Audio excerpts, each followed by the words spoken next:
Chapter 1951 to 1975। Waiter ने जल्दी से सिक्के गिने। वह एक पीक स्टेज एस्ट्रल प्लेन साधक है, इसलिए वह उन्हें जल्दी से गिनने में काफी तेज है। अंदर 1100 सिक्के प्लेटिनम सिक्के हैं। सूप के लिए 1000 प्लेटिनम सिक्के और 100 प्लेटिनम सिक्के टिप है। अविश्वास में उसकी आंखें चौड़ी हो गईं। 100 प्लेटिनम सिक्कों के साथ कोई भी इस शहर में लगभग कुछ भी कर सकता है। अगर वे एक साधारण जीवन जीते हैं तो वे जीवित रहने की चिंता किए बिना सालों तक रह सकते हैं, या कोई दिव्य क्षेत्र की अकादमियों के भीतर कुछ पाठ्यक्रमों का ऑडिट करने का प्रयास भी कर सकता है। उसने घबराहट में सांस अंदर खींची, ये देखने के लिए कि कहीं सैम मजाक तो नहीं कर रहा। लेकिन सैम बस मुस्कुराया और कहा, जैसे ही मैं तुम्हें संकेत देता हूं, इन्हें एक एक करके ले आओ। इसके अलावा कुछ साइड डिश भी काम आएंगी। और कुछ चाहिए सर? वेटर ने तुरंत अपने होश संभाले और पूछा। कुछ नहीं। वेटर ने सिर हिलाया और रसोई में वापस चला गया। कुछ ही देर बाद सूप का एक कटोरा आया। सैम ने सुगंधित सूप की एक गंध ली और मुस्कुराया। सूप की कीमत भले ही बहुत ज्यादा हो, लेकिन ये बहुत बढ़िया सूप है। हालांकि उसने अब तक बहुत बढ़िया खाना खाया है, लेकिन यह निश्चित रूप से एक ऐसा व्यंजन है जो उसकी किताबों में सबसे ऊपर है। उसने सोचा कि अगर मकर इस खाने को चखेगा तो उसकी क्या प्रतिक्रिया होगी। हो सकता है कि वह इस स्वाद को मात देने की होड़ में शामिल हो जाए। यह शायद सैम द्वारा खाया गया सबसे अच्छा खाना न हो, लेकिन यह उनके बीच एक अलग ही जगह रखता है। उसने सूप को थोड़ा थोड़ा करके खाया और उसका पूरा स्वाद लिया। उसने ऊर्जा में वृद्धि देखी। ये केवल स्वाद के बारे में नहीं है, इसमें पोषक तत्वों की उच्च मात्रा है। सैम ने सूप खाया और उसका भरपूर आनंद लिया। उसे इस बात की परवाह नहीं थी कि रेस्तरां में कौन आ रहा है और कौन जा रहा है। जब वेटर पहला कटोरा लेकर दूसरा लाया तो कुछ लोगों ने उसकी ओर देखा, लेकिन उसने इसका बुरा नहीं माना। लेकिन एक साथ 10 कटोरे खरीदने के उनके कृत्य से रेस्तरां में कुछ अजीब स्थिति उत्पन्न हो गई। मुझे विशेष सूप चाहिए, मुझे खेद है, लेकिन वे सभी बिक चुके हैं। लेकिन रेस्तरां खुलने के बाद से वह एकमात्र व्यक्ति है जिसने ऑर्डर दिया है। उसने उन सभी का आदेश दिया। इस प्रकार की बातचीत होती रही। कुछ लोगों को तो ये भी जिज्ञासा हुई कि सैम इतना क्यों खा रहा है, और वे ये देखने के लिए इंतजार कर रहे थे कि वह कितना खाएगा। आखिरकार भले ही उसका पेट इतनी ऊर्जा ले सकता है, लेकिन उसका शरीर उससे मिलने वाली सारी ऊर्जा को नहीं ले सकता। दिव्य विमान दीक्षा के एक सामान्य प्रारंभिक चरण साधक के लिए ये सहन करना बहुत मुश्किल होगा। लेकिन उनके आश्चर्य के लिए सैम बस एक के बाद एक कटोरे खाता रहा। लगातार 7 कटोरे पीने के बाद उसने विश्राम किया और शराब की चुस्कियां लेता रहा। वेटर जो लगातार कटोरियां और साइड डिश ला रहा था, उसने शराब की एक गंध सूंघी और उसके मुंह में लार टपकने लगी। सर, यदि आप बुरा न माने तो पूछिए, आपने वह शराब कहाँ से खरीदी? सैम ने मुस्कुराकर जवाब दिया, मैंने इसे नहीं खरीदा, यह मेरी अपनी शराब है। ये शब्द सुनते ही युवा वेटर की आंखें चमक उठी। वह एक तरफ जाकर गहरी सोच में डूब गया। काफी देर तक हिचकिचाने के बाद वह वापस सैम के पास आया और पूछा, सर, अगर आप बुरा न माने तो क्या आप मुझे उस टिप के बदले में कुछ शराब दे सकते हैं जो आपने मुझे दी थी? सैम को ये बात थोड़ी अजीब लगी। क्या आप एस्ट्रल क्षेत्र में छात्र हैं? उसने सहजता से पूछा। वेटर मुस्कुराया और कहा, जी सर, मैं हूँ। तो आप यहाँ क्यों काम कर रहे हैं? खैर, यह एक लंबी कहानी है सर। सीधे शब्दों में कहें तो मेरे पास ज्यादा पूंजी नहीं है। स्पिरिट स्टोन बहुत ज्यादा नहीं होते और जब मैं यहाँ आया था तो मेरे पास संसाधनों की कमी थी। मुझे सफलता पाने के लिए संसाधनों की जरूरत है। दिव्य क्षेत्र में काम करना कुछ पैसे कमाने का सबसे अच्छा तरीका है। हालांकि मुझे ऐसा करते हुए बहुत से छात्र नहीं दिखते। मैं सुबह से ही इधर उधर घूम रहा था, लेकिन आप ही अकेले हैं। यहाँ हर कोई छोटा मोटा काम करने को तैयार नहीं है। हर किसी में इतना घमंड है कि वह खुद ही दोषी है। सैम ने सिर हिलाया और शराब के 2 जार निकाले। ये मेरे संग्रह में नवीनतम पे हैं। आगे बढ़ो और आनंद लो। आपको किसी भी चीज के लिए अपनी टिप का त्याग करने की आवश्यकता नहीं है। इसे एक उपहार के रूप में लें। वेटर अचंभित रह गया। उसने वाइन के 2 बेहतरीन जार देखे। वाइन ऐप द्वारा बनाई गई थी और वे वास्तव में संग्रह का नवीनतम हिस्सा हैं। उसने उन्हें सावधानी से पकड़ा और उसकी आंखें चमक उठी। नीले रंग वाले से सावधान रहें, ये बहुत शक्तिशाली है, सैम ने मुस्कुराते हुए कहा। युवक को बात समझ में नहीं आई, लेकिन उसने मुस्कुराकर उसे रख दिया।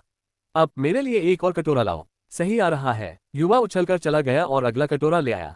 अंत में सैम ने ग्राहकों को ध्यान से देखना शुरू कर दिया।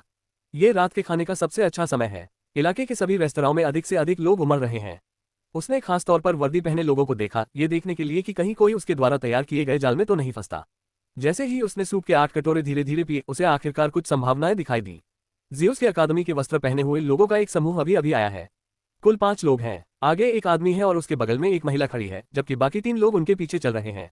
लड़की का स्वभाव बहुत ही सभ्य था और वह ऐसा अभिनय करने की पूरी कोशिश कर रही थी जैसे उसने अपने बगल में खड़े लड़के की भूखी निगाहों पर ध्यान ही नहीं दिया हो। ये बहुत स्पष्ट और घिसा पिटा दृश्य है। लीड में मौजूद लड़का उसे लुभाने की कोशिश कर रहा है और ये लड़की यह जानती है। वह या तो उसे स्वाभाविक रूप से अनदेखा कर रही है या वह बस उसे ज्यादा ध्यान देने और उसे फंसाए रखने की कोशिश कर रही है। किसी भी तरह से वह समूह के ध्यान का केंद्र है। हालांकि उनके पीछे जो 3 लोग हैं वे सबसे लापरवाह नौकर हैं। सैम ने उनकी तरफ देखकर मुस्कुराया। जिस तरह से उन्होंने काम किया उसके आधार पर यह उनकी योजना के लिए एकदम सही समूह है। जब तक वे कुछ और क्लिच बक्से की जांच करते हैं तब तक सैम को यकीन है कि वे इस पूरे मामले के लिए बिल्कुल सही लक्ष्य हैं। जूनियर पल, ये वही जगह है जिसके बारे में मैंने आपको बताया था। यहाँ का रसोइया ओलंपियन एसोसिएशन का एक वरिष्ठ है। वह अपने अग्नि नियंत्रण को बेहतर बनाने के लिए खाना बनाता है। वह जो सूप बनाता है वह अनोखा है। कोई भी उसके जैसा सूप नहीं बना सकता और ये दिव्य विमान दीक्षा के प्रारंभिक चरण के साधकों के लिए बहुत फायदेमंद है। मैं आज तुम्हें वह सूप पिलाऊंगा। युवक ने युवती से बड़बड़ाना शुरू कर दिया।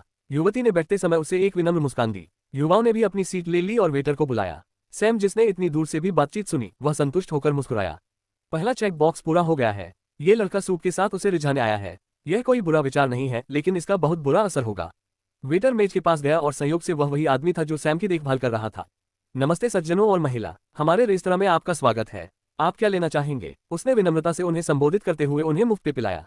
समूह का नेता, वह युवक, गर्व से मुस्कुराता हुआ बोला, मुझे स्पेशल सूप चाहिए, 2 कटोरी। ये कहते हुए उसने एक स्पेशल रिंग निकाली और उसे टेबल पर रख दिया।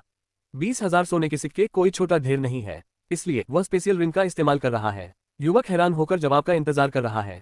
10,000 सोने के सिक्के वास्तव में बहुत बड़ी रकम है। वास्तव में एक डिश पर इतना खर्च करना अविश्वसनीय रूप से फिजूल खर्ची है। सूप के सिर्फ 10 कटोरे उपलब्ध होने पर भी ज्यादा हंगामा न होने का एकमात्र कारण यह है कि ज्यादातर लोग इसे खाने का जोखिम नहीं उठा सकते। उन्हें एक कटोरी पाने के लिए महीनों या सालों तक बचत करनी पड़ती। और चूंकि सिर्फ एक आदमी ने 2 कटोरी मंगवाई थी, इसलिए युवक को उम्मीद थी कि लोग उसकी तारीफ करेंगे। लेकिन वेटर बहुत ही लापरवाह था। उसने अंगूठी को छूने की भी जहमत नहीं उठाई और सीधे कहा, मुझे खेद है सर, आज हमारे पास सूप खत्म हो गया है। अगर आप सूप पीना चाहते हैं तो आपको कल आना होगा। युवक अबाक रह गया। उसे ऐसी स्थिति की उम्मीद नहीं थी। हालांकि यह भीड़भाड़ का समय था, लेकिन ऐसा होना आम बात नहीं है। वे भीड़भाड़ के समय की शुरुआत में पहुंचे। युवक का चेहरा लाल हो गया जब उसने पल नाम की युवती की निगाहें अपने चेहरे पर देखी। वह दिखावा करना चाहता था, लेकिन ये काम नहीं आया। वह शर्मिंदा है। सैम इस पर मुस्कुराया। अगला चेक बॉक्स भी हो गया है। यह आदमी बिना किसी कारण के बहुत शर्मिंदा है। मैं क्षमा चाहता हूँ, लेकिन मेरा सुझाव है कि आप हमारे मेनू पर एक नजर डालें। इसमें कई नए व्यंजन जोड़े गए हैं। आप निश्चित रूप से स्वाद और गुणवत्ता से संतुष्ट महसूस करेंगे। वेटर ने मेन्यू देते हुए कहा। युवक ने मेन्यू पल को दिया और खुद भी एक मेन्यू देखा।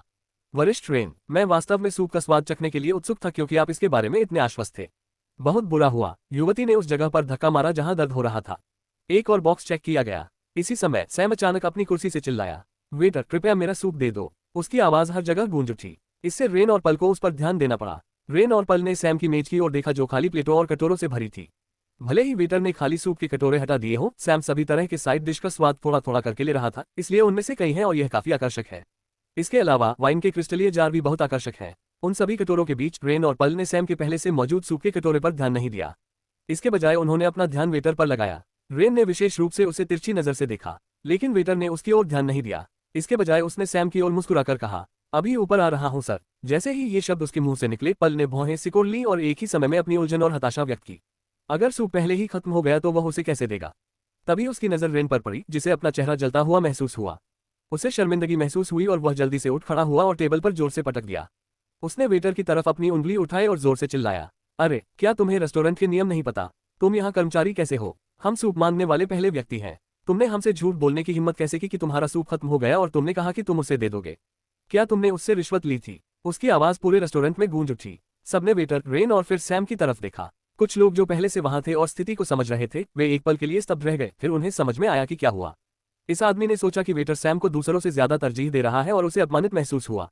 चूंकि ऐसा नहीं है, इसलिए चीजें एक मनोरंजक मोड़ लेने जा रही हैं। वेटर ने भौहें सिकोड़ते हुए कहा, मुझे खेद है सर, लेकिन कृपया मुझ पर ऐसे अपराधों का आरोप लगाने से बचें। मैं यहाँ एक कर्मचारी के रूप में रेस्तरां के नियमों से अच्छी तरह वाकिफ हूँ और मैं हमेशा उसी के अनुसार काम करता हूँ। यदि आप हमेशा इसी के अनुसार कार्य करते हैं तो आप अपने अधिमान्य व्यवहार के बारे में क्या कहते हैं? यह कोई विशेष व्यवहार नहीं है सर। उस टेबल पर बैठे सर ने आपसे पहले ही सूप का ऑर्डर दे दिया था। वह चाहते थे कि मैं बाद में सूप लाऊं। उन्होंने पहले ही भुगतान भी कर दिया है। रेन अवाक रह गया। अगर वेटर ने जो कहा वह सच है तो वह मूर्ख बन जाएगा। उसने देखा कि पल के चेहरे पर शिकन और भी बढ़ गई है। उसे निश्चित रूप से अचानक गुस्सा आना पसंद नहीं आया, और इससे भी बदतर बात यह थी कि वेटर यही नहीं रुका। वह समझाता रहा, वहां जो सर हैं उन्होंने आज के लिए सभी 10 कटोरों का भुगतान पहले ही कर दिया है। वे अपने 8 कटोरे खा रहे थे और उन्होंने कहा कि जब उनकी इच्छा होगी तब वे शेष कटोरे भी मांग लेंगे। उन्होंने अभी मुझे उन 2 को लाने के लिए बुलाया है। सैम को खाना परोसने से पहले वेटर ने ये शब्द कहे। उसने जानबूझकर वे शब्द वहीं छोड़ दिए। वह स्पष्ट रूप से रेन के प्रदर्शन से नाराज था और वह उसे छोटा महसूस कराना चाहता था। वेटर की उम्मीद के मुताबिक रेन भी अवाक रह गया। उसे 2 कटोरों के लिए 20,000 सोने के सिक्के पाने के लिए कड़ी मेहनत करनी पड़ी और बहुत त्याग करना पड़ा। लेकिन सैम ने उनमें से सिर्फ 10 का ऑर्डर दिया और वह कई अन्य व्यंजनों का भी लुत्फा उठा रहा है। उस आदमी ने अकेले 10 कटोरे का ऑर्डर दिया। पल ने आश्चर्य से कहा और सैम को खुलेआम देखा। सैम ने सूप के आखिरी 2 कटोरे पाकर उसे देखकर मुस्कुराया, लेकिन उसने उन्हें पिया ही नहीं। इसके बजाय उसने गर्मागर्म सूप को एक तरफ रख दिया और अपने सामने ड्रमस्टिक जैसी दिखने वाली चीज पर ध्यान केंद्रित किया। सूप को बस मेज पर रख दिया गया। हालांकि वेटर को कोई आपत्ति नहीं थी। उसे नहीं पता कि सैम ने सूप के सभी 10 कटोरे क्यों खरीदे, लेकिन उसे कोई आपत्ति नहीं थी। वह बस अपना काम करता रहा।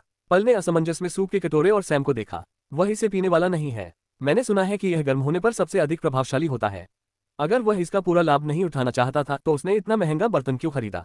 रेन ने यह बात किनारे से सुनी और उसे समझ नहीं आया कि क्या कहे। लेकिन उसके एक अनुचर ने तुरंत बोल दिया, जूनियर पल, शायद उसे अब शक्ति की परवाह नहीं थी। सूप में बहुत ज्यादा ऊर्जा है और हमारे स्तर के लोगों के लिए एक कटोरी ही काफी होगी। जन्मजात अंतर के बावजूद शायद ही कोई एक कटोरी से ज्यादा ले सकता है। वह सिर्फ स्वाद के लिए ही इन्हें खा रहा होगा। मैंने जो सुना है उसके अनुसार सूप का स्वाद बिल्कुल अलग है, लेकिन उतना ही बढ़िया है। पल की आंखें अविश्वास से बड़ी हो गईं। उसने बहुत से फिजूलखर्च लोगों को देखा है। फिर भी अगर सैम ने वाकई सूप सिर्फ स्वाद के लिए मंगवाया था तो यह उसकी जिंदगी में देखी गई सबसे शानदार चीज होगी। उसकी आंखें थोड़ी चमक उठी। रेन ने जब ये देखा तो उसे यह बिल्कुल भी पसंद नहीं आया। वह तुरंत अपनी मेज से उठकर सैम की ओर चल पड़ा। सैम ने ऐसा व्यवहार किया जैसे वह अस्तित्व में ही नहीं था, तब भी जब रेन ने अपना हाथ मेज पर रखा और आगे झुका। नमस्ते भाई, क्या मैं आपका नाम जान सकता हूँ? मैं जियोस अकादमी में कक्षा 1 का छात्र हूँ। उनकी आवाज भले ही धीमी हो, लेकिन जिस तरह से उन्होंने अपना पदनाम बताया वह काफी अहंकारी और गर्वित लग रहा था। सैम, हालांकि जवाब में उसे बस इतना ही मिला। रेन की मुस्कान थोड़ी फीकी पड़ गई, लेकिन उसने बोलना जारी रखा। मैंने सुना है कि तुमने आज के लिए सूप के सभी कटोरे खरीद लिए हैं। तुम्हारे पास पहले से ही 8 कटोरे हैं। क्या तुम कृपया हमारे लिए आखिरी 2 छोड़ सकते हो? मैं उसे दावत देने के लिए दूर से एक दोस्त को लाया था, लेकिन तुम्हारे कारण सूप खत्म हो गया है। अगर आप इसे छोड़ सके तो मैं आपका एहसान मानूंगा। मैं नहीं चाहता, सैम ने सीधे सीधे उत्तर दिया। सैम की उदासीनता देखकर रेन ने दांत पीस लिए। क्या तुमने पहले मेरा नाम नहीं सुना? मेरे पास है। फिर रेन अपनी बात जारी रखने ही वाला था, लेकिन सैम ने उसे बीच में ही रोक दिया। मैंने तुम्हारा नाम कई बार सुना है जब मेरे गृहनगर में बारिश हो रही थी। वहां भी बारिश को रेन ही कहते हैं। रेन को सैम की बात समझ में ही नहीं आई। उसे यह समझने में 1 मिनट लग गया कि उसने क्या कहा। वह सीधा हुआ और अपनी उंगली सैम की तरफ उठाई। तभी उसे कुछ अलग सा एहसास हुआ। बहुत सारे लोग उसे घूर रहे थे। तभी उसे समझ में आया। हालांकि वह फुसफुसा रहा था, सैम नहीं बोल रहा था। वह वास्तव में जोर से बोल रहा था, बस रेन ने इस पर ज्यादा ध्यान नहीं दिया और उसे अनदेखा कर दिया। पल लगभग जोर से हंस पड़ी और उसने अपनी आवाज दबा ली ताकि बारिश को और अधिक शर्मिंदा न होना पड़े। क्या तुम्हें पता है कि तुम किसके साथ खिलवाड़ कर रहे हो? रेन ने सैम की ओर देखते हुए पूछा। हाँ, तुमने खुद ही कहा। तुम रेन हो, जियोस अकादमी में कक्षा 1 की प्रथम वर्ष की छात्रा। मैं इसे इतनी जल्दी कैसे भूल सकती हूँ? सैम के शब्द तुरंत ही बातचीत को खत्म कर देते हैं। रेन क्लिच्ड लाइनों का अनुसरण कर रहा है और अपने मन में वह चिल्ला रहा है कि सैम उसी का अनुसरण नहीं कर रहा है। क्लिच्ड, मुझे परवाह नहीं है, या मुझे परवाह नहीं है, कहाँ है वह घोर अनादर? कहाँ है जो रेन को हमला करने का कारण देगा? वह वास्तव में इसके लिए अपना सिर मेज पर पटकना चाहता था। मुझे खेद है, क्या आप ये टेबल छोड़ सकते हैं? आप मेरा माहौल बिगाड़ रहे हैं। मैं यहाँ सूप का आनंद लेने की कोशिश कर रहा हूँ, सैम ने कहा। उसने अपनी बाहों से मेज को इस तरह अवरुद्ध कर लिया जैसे कि वर्षा उसे प्रदूषित कर रही हो। रेन ने अपने दांत पीस लिए और शांत होने के लिए गहरी सांसें ली। तभी उसे सैम के कपड़ों पर अच्छी नजर पड़ी। उसने कोई यूनिफॉर्म नहीं पहना हुआ है और वह कोई जाना पहचाना चेहरा भी नहीं है। वह यहाँ अकेला भी है। उसने कुछ सोचा और पूछा, आप यहाँ नए होने चाहिए? हाँ, मैं हूँ। मैं आज ही आया हूँ और मैंने सुना है कि यह एक्सचेंज सेंटर अच्छा है, इसलिए मैं यहाँ आया हूँ, सैम ने सहजता से कहा जैसे कि वह कोई रहस्य नहीं बता रहा हो। लेकिन रेन को लगा कि वह कुछ जानता है। तो क्या आप दिव्य क्षेत्र में नए प्रवेश करता है? आप किस अकादमी से संबंधित हैं? मैं अभी तक किसी अकादमी से संबंधित नहीं हूँ। तो आप यहाँ प्रवेश परीक्षा के लिए आए हैं? कुछ हद तक। आप मुझसे ये सवाल क्यों पूछ रहे हैं? मैं जवाब देने के लिए बाध्य नहीं हूँ, है ना? जब रेन ने ये सुना तो वह मुस्कुराया और सैम के पास आकर बहुत धीमी आवाज में फुसफुसाया। मेरी बात सुनो बेवकूफ, मुझे नहीं पता कि तुम यहाँ क्या करने की कोशिश कर रहे हो, लेकिन अगर तुम्हें पता है कि तुम्हारे लिए क्या अच्छा है तो बस सूप दे दो और जाने से पहले मुझसे माफी मांग लो।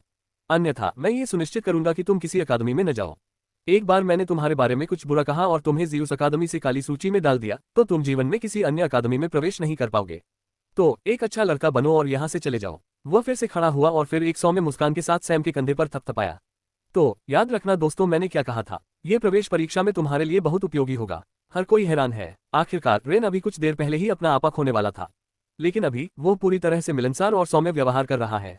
उन्हें आश्चर्य है कि उसने फुसफुसाते हुए क्या कहा, लेकिन सैम ने बस मुस्कुराया और अपने दोनों हाथों में सूप के 2 कटोरे थाम लिए। उसने उन्हें रेन की ओर बढ़ाया और मुस्कुराते हुए पूछा, तुम्हें सूप चाहिए ना? बेशक, केवल तभी जब तुम्हें इसकी जरूरत न हो। मैं अब तुम पर दबाव नहीं डाल सकता, है ना? तुम्हें ये सूप चाहिए ना? सैम ने अपनी दोनों बाहें फैलाते हुए पूछा। बेशक, केवल तभी जब तुम्हें इसकी जरूरत न हो। मैं तुम्हें इसे सौंपने के लिए दबाव नहीं डाल सकता, है ना? रेन ने ऐसा व्यवहार किया जैसे पिछले 5 मिनट उनके बीच हुए ही नहीं। दूसरी ओर सैम अचानक मुस्कुराया और थूक थूक लार की 2-2 बूंदें एक एक कटोरी में सूप में चली गईं। पूरा माहौल शांत हो गया। एकदम सन्नाटा छा गया। रेन जो अपने हाथ आगे बढ़ाने ही वाला था, उसने सूप की तरफ देखा और फिर सैम की तरफ। एक पल के लिए तो उसे समझ ही नहीं आया कि क्या हुआ था। उसे होश में आने में लगभग 1 मिनट लगा और उसका चेहरा गुस्से से लाल हो गया। ऐसा लग रहा था जैसे उसके शरीर का सारा खून उसके चेहरे पर आ गया हो। उसके दांत इतनी जोर से पीस रहे थे कि कुछ छोटे छोटे टुकड़े उड़ गए। उसके मसूड़ों से खून बहने लगा और वह गहरी सांस छोड़ते हुए पागल हो चुके बैल की तरह लग रहा था। तुम्हारी हिम्मत कैसे हुई? थप्पड़। उसने अपना हाथ घुमाया और एक ही झटके में सैम के हाथ से दोनों कटोरे छीन लिए। सैम ने अपने खाली हाथों को देखा और रेन को खाली भाव से देखा। उसने एक बार पलक झपकाए और फिर पाक, एक थप्पड़ सीधे रेन के चेहरे पर पड़ा। रेन के लिए अचानक सब कुछ धीमी गति में बदल गया। उसे लगा कि पूरा रेस्टोरेंट धीरे धीरे घूम रहा है और अचानक कोई सख्त चीज उसकी पीठ से टकराई, तभी उसे अपने गाल पर चुभने वाला दर्द महसूस हुआ। फिर उसकी आंखें बंद हो गईं। अंधेरे में कुछ चमकती हुई चमक के अलावा उसे कुछ भी दिखाई नहीं दिया। फिर उसकी दृष्टि सामान्य हो गई। सभी लोग खड़े होकर भय से ये दृश्य देखने लगे। दिव्य क्षेत्र में एक छात्र की स्थिति वास्तव में बहुत आम है, लेकिन ये छोटी नहीं है। खासकर उन लोगों के लिए जो अकादमियों के छात्र नहीं हैं, ये स्थिति एक विशालकाय व्यक्ति के समान है। यह एक ऐसा लौह नियम है जिसे कभी नहीं तोड़ा गया है कि छात्रों का हमेशा सामान्य नागरिकों और आगंतुकों द्वारा सम्मान किया जाता है। लेकिन आज सैम, जो कथित तौर पर प्रवेश परीक्षा देने आया था, ने एक छात्र को इतनी जोर से थप्पड़ मारा कि वह जमीन पर गिरने से पहले हवा में चक्कर लगाता रहा। रेन के गुर्गे सबसे पहले सदमे से बाहर आए और तुरंत दौड़े। तुम्हारी हिम्मत कैसे हुई? उनमें से एक ने चिल्लाते हुए सैम पर हमला किया। लेकिन सैम ने एक बार फिर इस मामले में बहुत संयम बरता। वह फिसला और उस आदमी के चेहरे पर एकदम सीधा तमाचा मारा और इस बार बल थोड़ा ज्यादा निर्देशात्मक था। नौकर उड़कर दीवार से जा टकराया। इससे शेष दो रुक गए। सैम रुका और अपनी कुर्सी को थोड़ा बाहर की ओर खींचकर उस पर बैठ गया। जो भी आगे आएगा, अगली बार मैं उसे पूरी ताकत से थप्पड़ मारूंगा। मुझे इसकी भी परवाह नहीं कि तुम मर भी जाओ। अब तक रेन को होश आ गया था और वह खड़ा हो गया था। तुम्हारी हिम्मत कैसे हुई मुझे मारने की? मुझे, ज़ियोस अकादमी के छात्र को? क्या तुम जानते हो कि यह कितना बड़ा अपराध है? जो छात्र नहीं है उसके लिए किसी छात्र पर हमला करना राज्य के कानून के विरुद्ध है। इसके लिए तुम्हें मरना पड़ेगा। बस तुम इंतजार करो। इससे पहले कि प्रवर्तन दल यहाँ आ जाए, बेहतर होगा कि आप घुटनों के बल गिरकर भीख मांगना शुरू कर दें। पाक। जैसे ही उसने अपना वाक्य पूरा किया, उसके चेहरे पर एक और थप्पड़ पड़ा। सैम की हरकतें इतनी तेज थी कि उसे पता ही नहीं चला कि वह खड़ा हुआ और बैठ गया। रेन तुरंत घुटनों के बल गिर पड़ा और उसकी आंखों से आंसू बहने लगे। धमकी देना बंद करो बेवकूफ। इससे पहले कि आप राज्य के कानूनों के बारे में कुछ बकवास बोलना शुरू करें, आपको कुछ बातों पर ध्यान देने की आवश्यकता है। पहले तो मैं अपने खाने के काम में व्यस्त था। तुम ही बेवकूफ हो जो मेरे पास आए। दूसरा, आप ही हैं जो लगातार अपने रुतबे का इस्तेमाल करने की कोशिश करते हैं और एहसानों का बदला चुकाने की बात करते हैं। तीसरा, आप ही हैं जिन्होंने ये बकवास की कि यदि मैंने आपकी बात नहीं मानी तो आप मेरे प्रवेश को खराब कर देंगे। चौथा, मैंने तुम्हारे चेहरे पर नहीं थूका गधे की तरह। मैंने अपने ही सूप में थूका। वह सूप जो मैंने अपने पैसे से खरीदा था। लेकिन तुम ही हो जिसने मेरे सूप पर थप्पड़ मारा। तुम्हें पता है कि उस सूप की कीमत कितनी है? ये 20,000 सोने के सिक्के हैं। तुम बेवकूफ हो। तुम ही हो जिसने मेरी कीमती संपत्ति नष्ट कर दी। क्या तुम सोचते हो कि मैं संत हूं कि तुम्हारे इतना सब करने के बाद भी तुम्हें नहीं मारा? प्रवर्तन दस्ता या जो भी हो, उसे आने दो। मैं तब तक इस जगह से नहीं जाऊंगा जब तक मुझे मेरे 2 कटोरे सूप वापस नहीं मिल जाते। सैम और रेन की बातें सुनकर सभी ने सोचा। उनके शब्द समझ में आ गए। सैम ने जो कुछ भी कहा वह हुआ। भले ही उन्हें धमकी वाला हिस्सा समझ में नहीं आया, लेकिन वे बस प्रवाह के साथ चले गए और बस अंतराल को भर दिया। लेकिन रेन बहुत डर गया। उसने सैम की तरफ उंगली उठाई और चिल्लाया, किसने तुम्हें धमकी दी? मैंने तुम्हें परीक्षा पास करने के लिए टिप्स दिए थे और अगर तुम मुझे सूप खरीदने दोगे तो मैं और टिप्स दूंगा। तुम्हारी हिम्मत कैसे हुई मुझे इस तरह बदनाम करने की? क्या तुम ज़ियोस अकादमी को नीचा दिखा रहे हो? पाक। सैम ने उसे फिर से थप्पड़ मारा और इस बार उसने अपना चेहरा जमीन पर मारा। सैम ने सचमुच उसे नीचे देखा और कहा, नहीं बेवकूफ, मैं तो बस तुम्हें देख रहा हूँ। सैम ने पल और बाकी 2 बुर्गों की ओर देखते हुए कहा, अगर तुम इस आदमी को वापस ले जाना चाहते हो तो मेरे लिए उस खास सूप के 2 कटोरे लाओ। और उनका तापमान बिल्कुल उसी तरह होना चाहिए जैसा उस समय था जब उसने उन्हें बर्बाद किया था। अन्यथा उसे यहाँ से ले जाने के बारे में सपने में भी मत सोचना। मैंने सुना है कि यह रेस्तरां रात भर चलता है। आपको बता दूं कि मुझे कहीं जाना नहीं है। पल ने अपना चेहरा भी नहीं बदला। उसने सिर्फ एक नौकर को आदेश दिया, जाओ और स्थिति की सूचना प्रवर्तन दस्ते को दो और फिर तुरंत हमारे अकादमी से कुछ वरिष्ठों को बुलाओ। कम से कम दूसरे साल के। दोनों बदमाश तुरंत भाग गए। पल आगे बढ़ी और सैम से ज्यादा दूर नहीं जाकर बैठ गई। उसने रेन की तरफ देखा तक नहीं और सिर्फ सैम पर ध्यान केंद्रित किया। क्या मैं आपका नाम जान सकती हूँ? उसने सौम्य मुस्कान के साथ सैम से पूछा। सैम ने उसे ऊपर से नीचे तक देखा। उसने संकोची व्यवहार नहीं किया। उसने सबके सामने उसे अच्छी तरह देखा। रेन ने जब ये देखा तो वह गुस्से से उबल पड़ा और बोलने ही वाला था, पाक, लेकिन एक थप्पड़ उसके चेहरे पर पड़ा। दूसरी ओर पल ने कुछ नहीं किया। उसने बस अपनी कोमल मुस्कान और सुखद भाव दिखाया। वह उस साधारण और सादे यूनिफॉर्म के साथ भी वाकई खूबसूरत है। सैम, तुम्हारा क्या हाल है? मेरा नाम पल है। आपसे मिलकर खुशी हुई। काश मैं भी यही कह पाता। अच्छा होता अगर मुझे सूप मिल जाता। मैं सोच रहा हूँ तुमने सूप के 10 कटोरे क्यों मंगवाए? और तुमने इतनी सारी ऊर्जा अपने अंदर कैसे रोक रखी है? ऐसा नहीं लगता कि तुम उसे अपने शरीर से बाहर निकाल पा रहे हो। सैम ने हंसते हुए कहा, दोनों प्रश्नों का उत्तर बहुत सरल और एक जैसा है, और वह ये है कि मैं बस कर सकता हूँ। पल की मुस्कान और बढ़ गई और उसके मोती जैसे दांत दिखने लगे। तुम अच्छी लग रही हो। क्या तुम्हारा रिश्ता पक्का हो गया है? सैम ने एक ऐसी मुस्कान के साथ पूछा जो मुस्कान जैसी नहीं लग रही थी। पल बस हंस पड़ी। मैं नहीं हूँ। क्यों? क्या तुम मुझसे प्रणय निवेदन करना चाहते हो? नहीं, मैं तो बस उत्सुक हूँ। मेरे दोस्त शायद कुछ दिनों में यहाँ आ जाएं। अगर उनमें से कोई सिंगल है तो वो अपनी किस्मत आजमा सकता है। लेकिन मुझे कोई दिलचस्पी नहीं है। अब इससे मेरे गौरव को ठेस क्यों पहुंची? ये सोचना कि मेरी सुंदरता तुम्हें प्रभावित करने के लिए पर्याप्त नहीं है। क्या आप सचमुच सोचते हैं कि एक व्यक्ति जिसका मस्तिष्क ठीक से काम कर रहा है, साधना के इस स्तर पर सिर्फ आपकी सुंदरता से प्रभावित होगा? रेन को गुस्से में खून उगलने लगा। सैम स्पष्ट रूप से उसे बुद्धिहीन कह रहा है। सच है, लेकिन प्यार लोगों को ऐसा बना देता है। वे बुद्धिहीन हो जाएंगे। वासना भी ऐसा ही करती है, बल्कि प्रेम से भी अधिक। वैसे क्या तुम उन्हें कुछ समय देने की कोशिश कर रहे हो ताकि वे आकर मुझे रोक सके? पूरी तरह से नहीं। मुझे आपसे बात करने में वाकई दिलचस्पी है। ऐसा क्यों? यदि आप अभी ऐसा कर रहे हैं तो आप केवल दो ही चीजें हो सकते हैं। या तो आप बहुत होशियार हैं और जानते हैं कि आप क्या कर रहे हैं, या आप बहुत पागल हैं और आपको परवाह नहीं है कि आप क्या कर रहे हैं। दोनों ही मामलों में आप एक दिलचस्प व्यक्ति हैं जिसे तलाशना चाहिए। जैसे ही वह ये बात कह रही थी, कुछ लोग दौड़ते हुए आए। वे सभी गार्ड की वर्दी में थे। आप खड़े हो जाए और उस व्यक्ति से दूर हो जाए। छात्रों पर हमला करना एक अपराध है जिसके लिए आपको शैक्षणिक क्षेत्र से निष्कासित किया जा सकता है। प्रवर्तन दल के कप्तान ने सीधे बोलते हुए अपना भाला सैम की ओर तान दिया। सैम ने मुस्कुराते हुए उसकी ओर देखा। मुझे खेद है, मैंने हमला नहीं किया, बल्कि छात्र ने ही मेरी संपत्ति को नुकसान पहुंचाया है। सैम ने बहुत ही सहज मुस्कान के साथ कहा। नहीं, वह झूठ बोल रहा है। उसे गिरफ्तार करो, मुझे बचाओ। सैम के बोलते ही रेन जोर से चिल्लाया। पल ने उसकी तरफ देखा तक नहीं। सैम के जाल में फंसते ही उसकी उसमें जो भी दिलचस्पी थी वह खत्म हो गई। प्रवर्तन दल के कप्तान ने सैम की ओर देखा और फिर रेन की ओर। उसके चेहरे पर उदासी थी। उसने दूसरों की ओर देखा कि क्या कोई आकर गवाही देगा। वेटर आगे बढ़ने ही वाला था, लेकिन सैम ने उसे पीछे हटने का इशारा किया। उसने अपनी उंगलियां चटकाई और एक बहुत छोटा सा कीड़ा जो अंडे के आकार का था, उसकी उंगली पर आकर बैठ गया। मेरे पास अपने दावे के समर्थन में सबूत हैं। जैसे ही सैम ने ये शब्द कहे, कीट ने खुद को नष्ट कर लिया और उसमें से एक रिकॉर्डिंग क्रिस्टल बाहर आ गया। सैम ने इसे ऊपर उठाया और स्क्रीन पर ऑडियो के साथ साथ पूरा दृश्य प्रक्षेपित हुआ, और उस ऑडियो में रेन की फुसफुसाहटें भी शामिल थीं। सैम ने उसे मुस्कुराते हुए देखा। प्रवर्तन दल थोड़ा हैरान था। यह उनके लिए बिल्कुल आदर्श स्थिति नहीं है। आमतौर पर ऐसे मामलों में जब तक कोई सबूत नहीं होता, वे अकादमी के छात्रों का पक्ष लेते हैं। आखिर इन छात्रों के पास अधिकार, शक्ति और संपर्क है। उन्हें ऐसे व्यक्ति का पक्ष लेने से क्या लाभ होगा जिसे प्रवेश भी नहीं मिला? ये बात आसानी से दबा दी जाती और सभी अपने काम में लग जाते। उन्हें इस तरह के सबूत की उम्मीद नहीं थी और इसे सीधे तौर पर सार्वजनिक कर दिया जाएगा।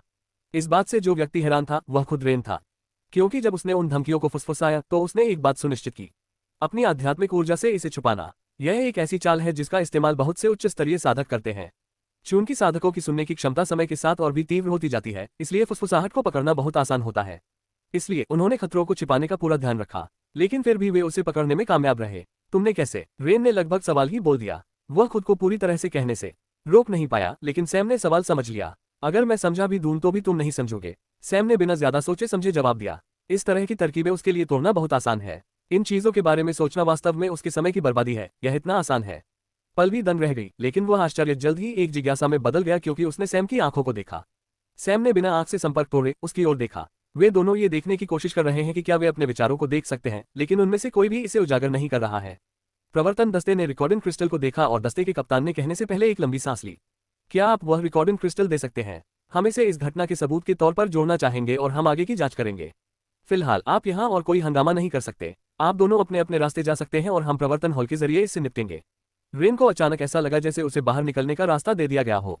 एक बार जब मामला प्रवर्तन दस्ते के हाथ में आ जाता है और वीडियो सबूत के तौर पर दे दिया जाता है, तो वह अपने संपर्कों का इस्तेमाल करके मामले को अंतिम छोर तक पहुंचा सकता है। उसे बस इतना करना है कि वह इस स्थिति से बाहर निकल जाए और इस विषय पर फिर कभी बात नहीं होगी।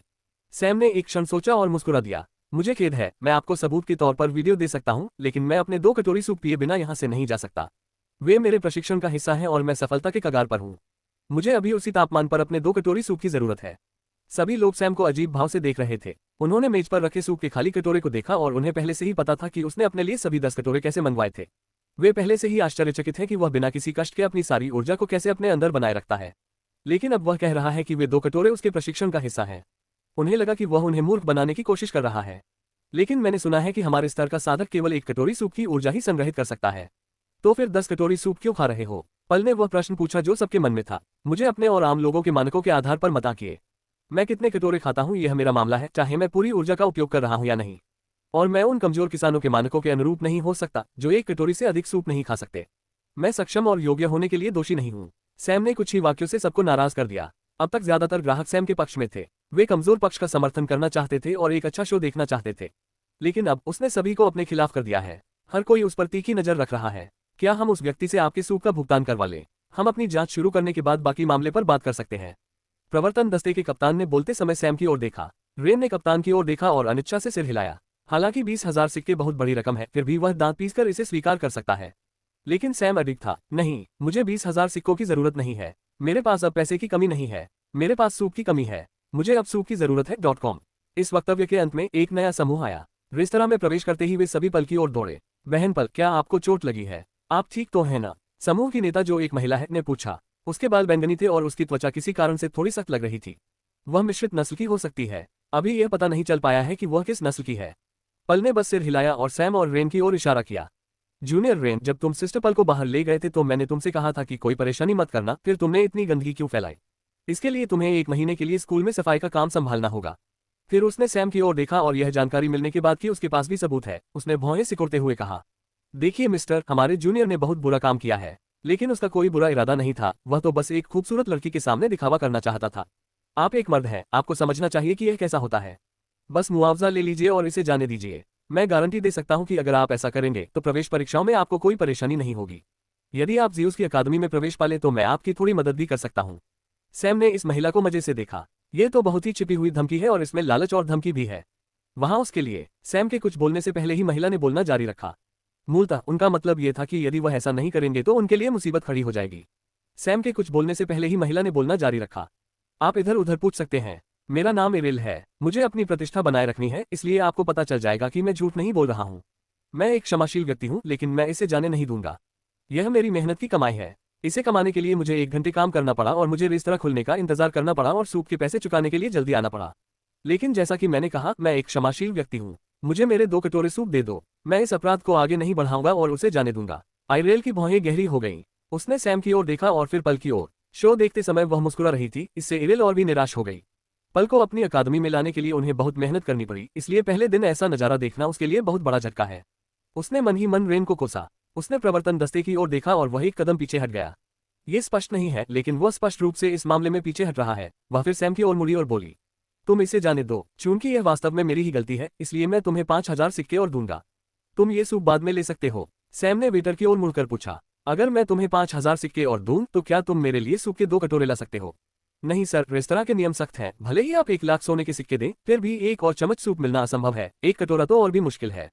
तुमने सुना, मुझे 2 और कटोरे लाओ और मैं चला जाऊंगा। सैम इस बात पर बहुत अड़ा हुआ था। इरेल ने दांत पीसते हुए प्रवर्तन कप्तान की ओर देखा। वह बोला, तुम यहाँ के रेस्तरां में व्यवधान पैदा कर रहे हो, क्या तुम्हें इसकी जानकारी है? सैम मुस्कुराया और पहले से भी बड़ा सिक्कों वाला बैग निकाला। उसने उसे टेबल पर फेंक दिया। उसमें से प्लेटिनम के सिक्के टेबल पर गिर पड़े। वेटर ने इशारा किया और आगे की ओर दौड़ा। आपको क्या चाहिए सर? मैं मेनू और स्टॉक में मौजूद हर चीज खरीद रहा हूँ। कोई भी ग्राहक जो रेस्तरां में आता है, वह जो चाहे और जितना चाहे खा सकता है। मैं इसका भुगतान करने जा रहा हूँ। अपने मालिक से पूछे कि क्या वह इससे सहमत है और मुझे बताएं।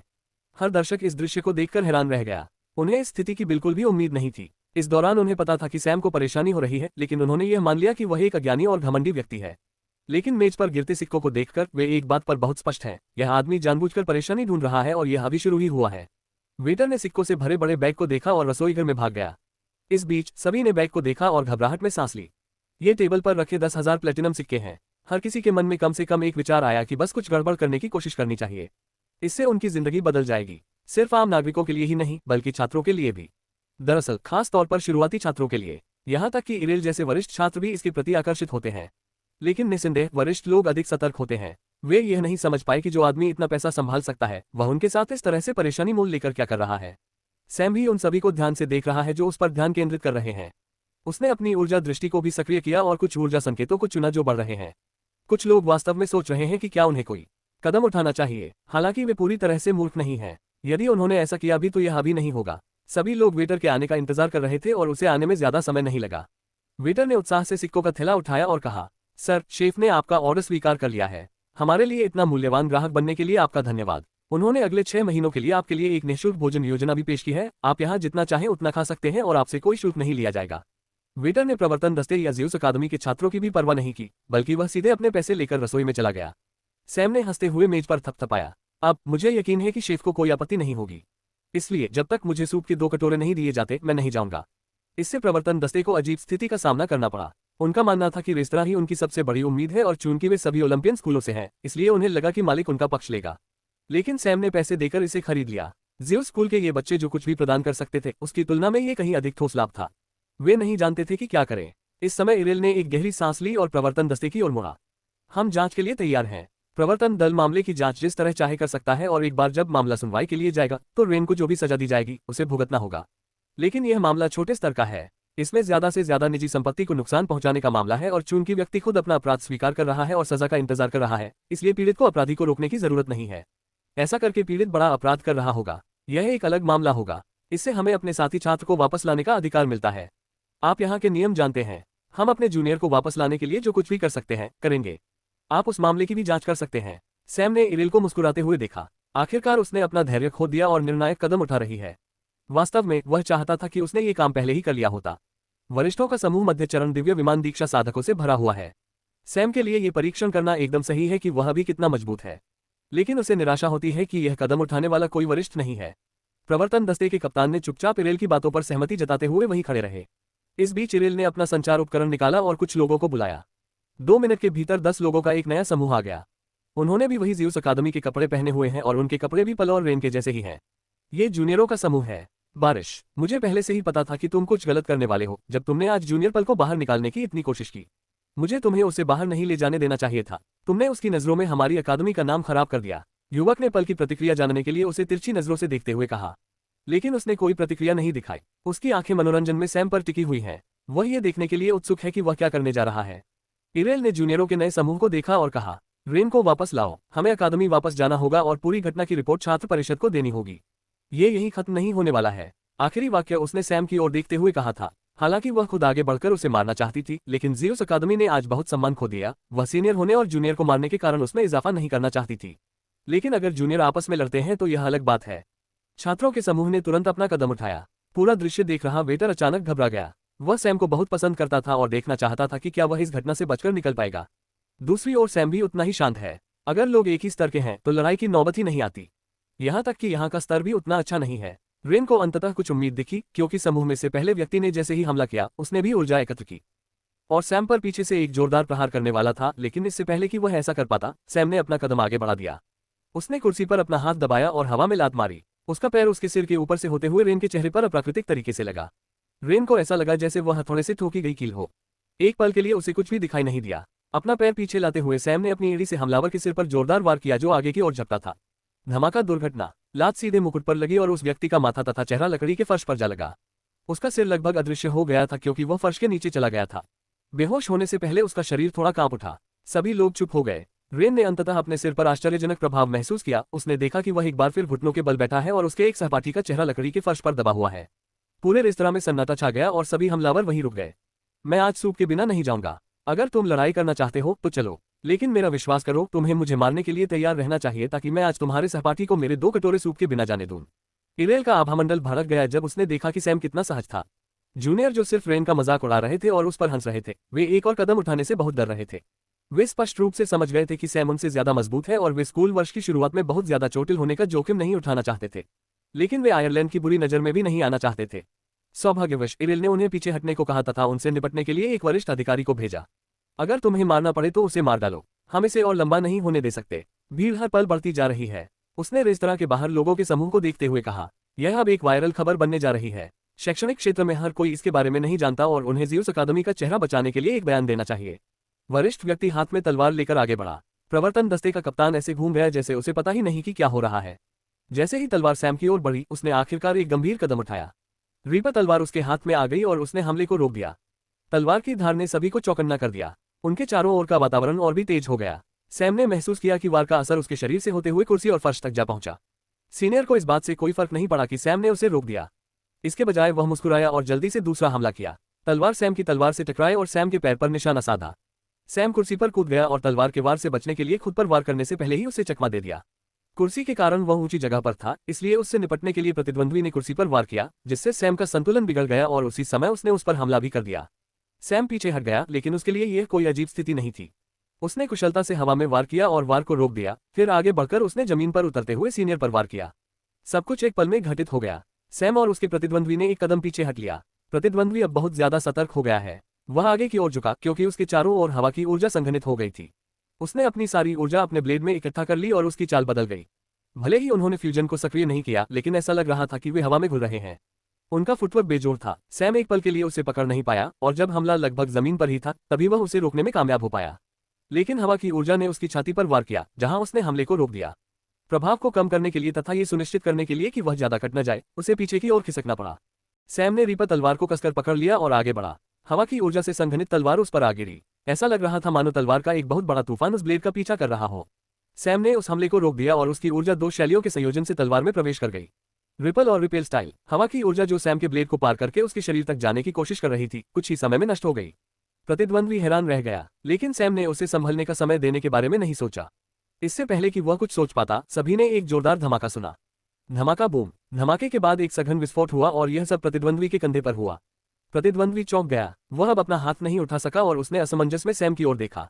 उसे समझ नहीं आया कि क्या हो रहा है। ऐसा इसलिए क्योंकि इससे पहले कि वह पलक झपका पाता, सैम ने एक हैंडगन निकाली और उसे बहुत करीब से गोली मार दी और उसे वापस अपने स्टोरेज में छिपा दिया। प्रतिद्वंद्वी ने कुछ चमकता हुआ देखा, लेकिन वह ये नहीं समझ पाया कि वह क्या है। हर कोई अचंभित था। वे इस बात से प्रभावित थे कि सैम एक वरिष्ठ के सामने खुद को कैसे संभाल रहा है, लेकिन ये स्थिति अनावश्यक थी। ऐसा कुछ जिसकी किसी ने कल्पना भी नहीं की थी। तुमने क्या बकवास किया? ये धोखा है। रेन जो घुटनों के बल पर था और उसे इस बारे में एक अलग ही नजरिया था, उसका नजरिया भी प्रतिद्वंद्वी जैसा ही था। वह तुरंत चिल्लाया। हर कोई उसे बेवकूफ की तरह देख रहा था, प्रतिद्वंद्वी सहित। सैम को इसकी परवाह नहीं थी। वह आगे कूदा और अपनी तलवार से वार किया। जब प्रतिद्वंद्वी ने उसे रोकने की कोशिश की तो हवा की ऊर्जा एक बार फिर बिखर गई और सैम ने अपने शरीर को अजीब तरीके से मोड़ते हुए तलवार को अप्राकृतिक कोण पर खिसका दिया। तलवार फिसली और प्रतिद्वंद्वी के पेट के बाईं ओर कट गई तथा वार इतना गहरा हुआ कि वह पेट के अंदर थैली तक जा पहुंचा। सैम उसके पीछे खड़ा था और उसने प्रतिद्वंद्वी के दूसरे कंधे पर तलवार से वार किया, फिर उसके घुटनों के पीछे लात मारकर उसे जमीन पर गिरा दिया। सैम ने तलवार निकाली और उसकी गर्दन काटने ही वाला था। रुकना। तलवार के गिरने से ठीक पहले इरेल चिल्लाया और सैम रुक गया। उन्होंने प्रतिद्वंद्वी का कॉलर पकड़ा और उसे बाकी वरिष्ठों के पास फेंक दिया, फिर अपनी सीट पर जाकर निराश भाव के साथ आराम से बैठ गए। उन्होंने अकादमी में वरिष्ठों की क्षमताओं को बढ़ा चढ़ाकर बताया। वे एक जैसे हैं, वे भी कमजोर हैं। उसी स्तर के दूसरे खिलाड़ी इन वरिष्ठों से ज्यादा परेशानी देते हैं। सैम इस वजह से निराश है। इरेल को देखते ही उसके चेहरे पर एक शिकन आ गई। मुझे परवाह नहीं है कि और लोग यहाँ आकर लड़ेंगे या नहीं। मैं इसके लिए तैयार हूँ। मुझे परवाह नहीं है कि आप इसे प्रवर्तन हॉल में एक मामले के रूप में उछालना चाहते हैं या नहीं।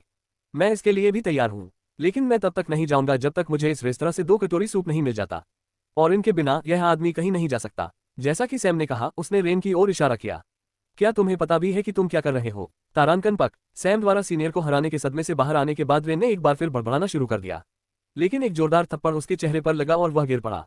मैं गौरैया की चहचहाहट से तंग आ चुका हूँ। वह रुका और वरिष्ठ अधिकारियों तथा प्रवर्तन दस्तों की ओर मुड़ा। यदि गिद्धों को मेरा एक टुकड़ा चाहिए तो वे आकर कोशिश कर सकते हैं। ऐसा कहते हुए उसने तलवार को लकड़ी के फर्श में घोंप दिया। पूरी बात अजीब हो गई। हर कोई रुक गया और समझ नहीं पाया कि क्या करना है। इरेल को कोई कदम उठाने का मन हुआ, लेकिन ज़्यूस अकादमी ने बहुत ज्यादा सम्मान खो दिया। उसे नहीं पता था कि स्थिति को और खराब करने के लिए क्या करना होगा, सैम की मांगों को मानना या सीधे हमला करना। यदि ये दुविधा न होती तो वह सैम को मार डालना चाहती थी, इसलिए उसने इसे हल करने का फैसला किया। उसने अपनी टीम के कुछ सदस्यों को अकादमी के वरिष्ठों और प्रशिक्षकों को सूचित करने के लिए भेजा। यह मामला हाथ से बाहर निकल गया। दूसरी ओर प्रवर्तन दस्ते ने पूरी तरह से पीछे हट लिया। वे तब तक इंतजार करेंगे जब तक कि स्थिति हल न हो जाए और सभी मामले प्रवर्तन हॉल में डाल देंगे। ये पागल लोग एक दूसरे को जितना चाहे उतना पीट सकते हैं। समय धीरे धीरे बीतता गया। अकादमी में गए लोगों को वापस आने में 15 मिनट कई घंटों जैसे लगे। हैरानी की बात यह है कि वे किसी के साथ वापस नहीं आए, सिर्फ एक पत्र लेकर आए। इरेल ने पत्र की सामग्री को देखा और भौहें सिकोड़ ली। जिस तरह से चीजें चल रही थी उससे वह थोड़ी झिझक रही थी, लेकिन उसने इसे अपने अंदर रखा और पत्र वेटर को दे दिया। इसे अपने मालिक को दे दो। वेटर थोड़ा हिचकिचाया, लेकिन फिर भी पत्र लेकर अपने मालिक के पास चला गया। 15 मिनट बाद वह वापस आया और इरेल से मिला। प्रति कटोरा 50,000 स्वर्ण मुद्राएं, यही कीमत है। ये तो बहुत ही हास्यास्पद है। कीमत इतनी बढ़ाने का क्या मतलब है? मेरे मालिक ने कहा था कि आपको ये प्रतिक्रिया होगी, लेकिन उन्होंने कहा कि वे कीमत कम नहीं करने जा रहे हैं। पत्र के अनुसार आपको यही भुगतान करना होगा, या आप अभी रेस्तरां छोड़ सकते हैं। चूंकि सारा खाना उस ग्राहक द्वारा खरीदा गया है और आप स्पष्ट रूप से उस भोजन को खाने के लिए स्वागत योग्य नहीं है, इसलिए अभी रेस्तरां में आपका स्वागत नहीं है। तुम्हें वहां क्षतिग्रस्त कुर्सी का भी भुगतान करना होगा, जिसे तुम्हारे साथी ने तलवार से नष्ट कर दिया है। उस फर्श का क्या हुआ जिस पर वह गिरा था? इस बारे में चिंता करना आपका काम नहीं है। कृपया बस वही करें जो आपको करना है और जितनी जल्दी हो सके इस जगह से चले जाएं। इरेल ने अपने दांत पीसते हुए अपनी स्थानिक अंगूठी निकाली। उसने वेटर को देने से पहले अपने साथियों से भी कुछ लिया। सामान को देखने और सबकी गिनती करने के बाद उसने सिर हिलाया और कहा, आपको 2 कटोरों के लिए 1 घंटे और इंतजार करना होगा। कृपया बैठ जाएं और प्रवेश द्वार पर भीड़ न लगाएं। इसके बाद वह प्रवर्तन दस्ते की ओर मुड़े और बोले, अब आपका यहाँ स्वागत नहीं है, कृपया चले जाइए। प्रवर्तन दस्ते को इससे कोई फर्क नहीं पड़ा। अब उनका रेस्टोरेंट में कोई काम नहीं था। उन्होंने ज़्यूस अकादमी के छात्रों के प्रति अपना पक्षपात स्पष्ट रूप से दिखाया और उन्हें बस प्रवर्तन हॉल में दोनों मामले दर्ज करने और इन लोगों को वहां ले जाने की जरूरत है। बस इतना ही है। बेशक ये सुनिश्चित करने के लिए कि उनकी प्रतिष्ठा और ज़्यूस अकादमी के साथ संबंध खराब न हो, उन्हें कुछ तैयारियां करने की जरूरत है। क्या आप खुद को समझाना चाहते हैं? इसका स्पष्टीकरण देना समय की बर्बादी है। मेरे पास इससे बेहतर समाधान है। दस्ते के जाने के बाद वे रेस्तरां के बाहर इंतजार करने लगे, जबकि उनमें से एक कप्तान के निर्देशानुसार कुछ तैयारियां करने के लिए वापस चला गया। समय बीतता गया और सैम को जल्द ही सूप के 2 कटोरे परोसे गए।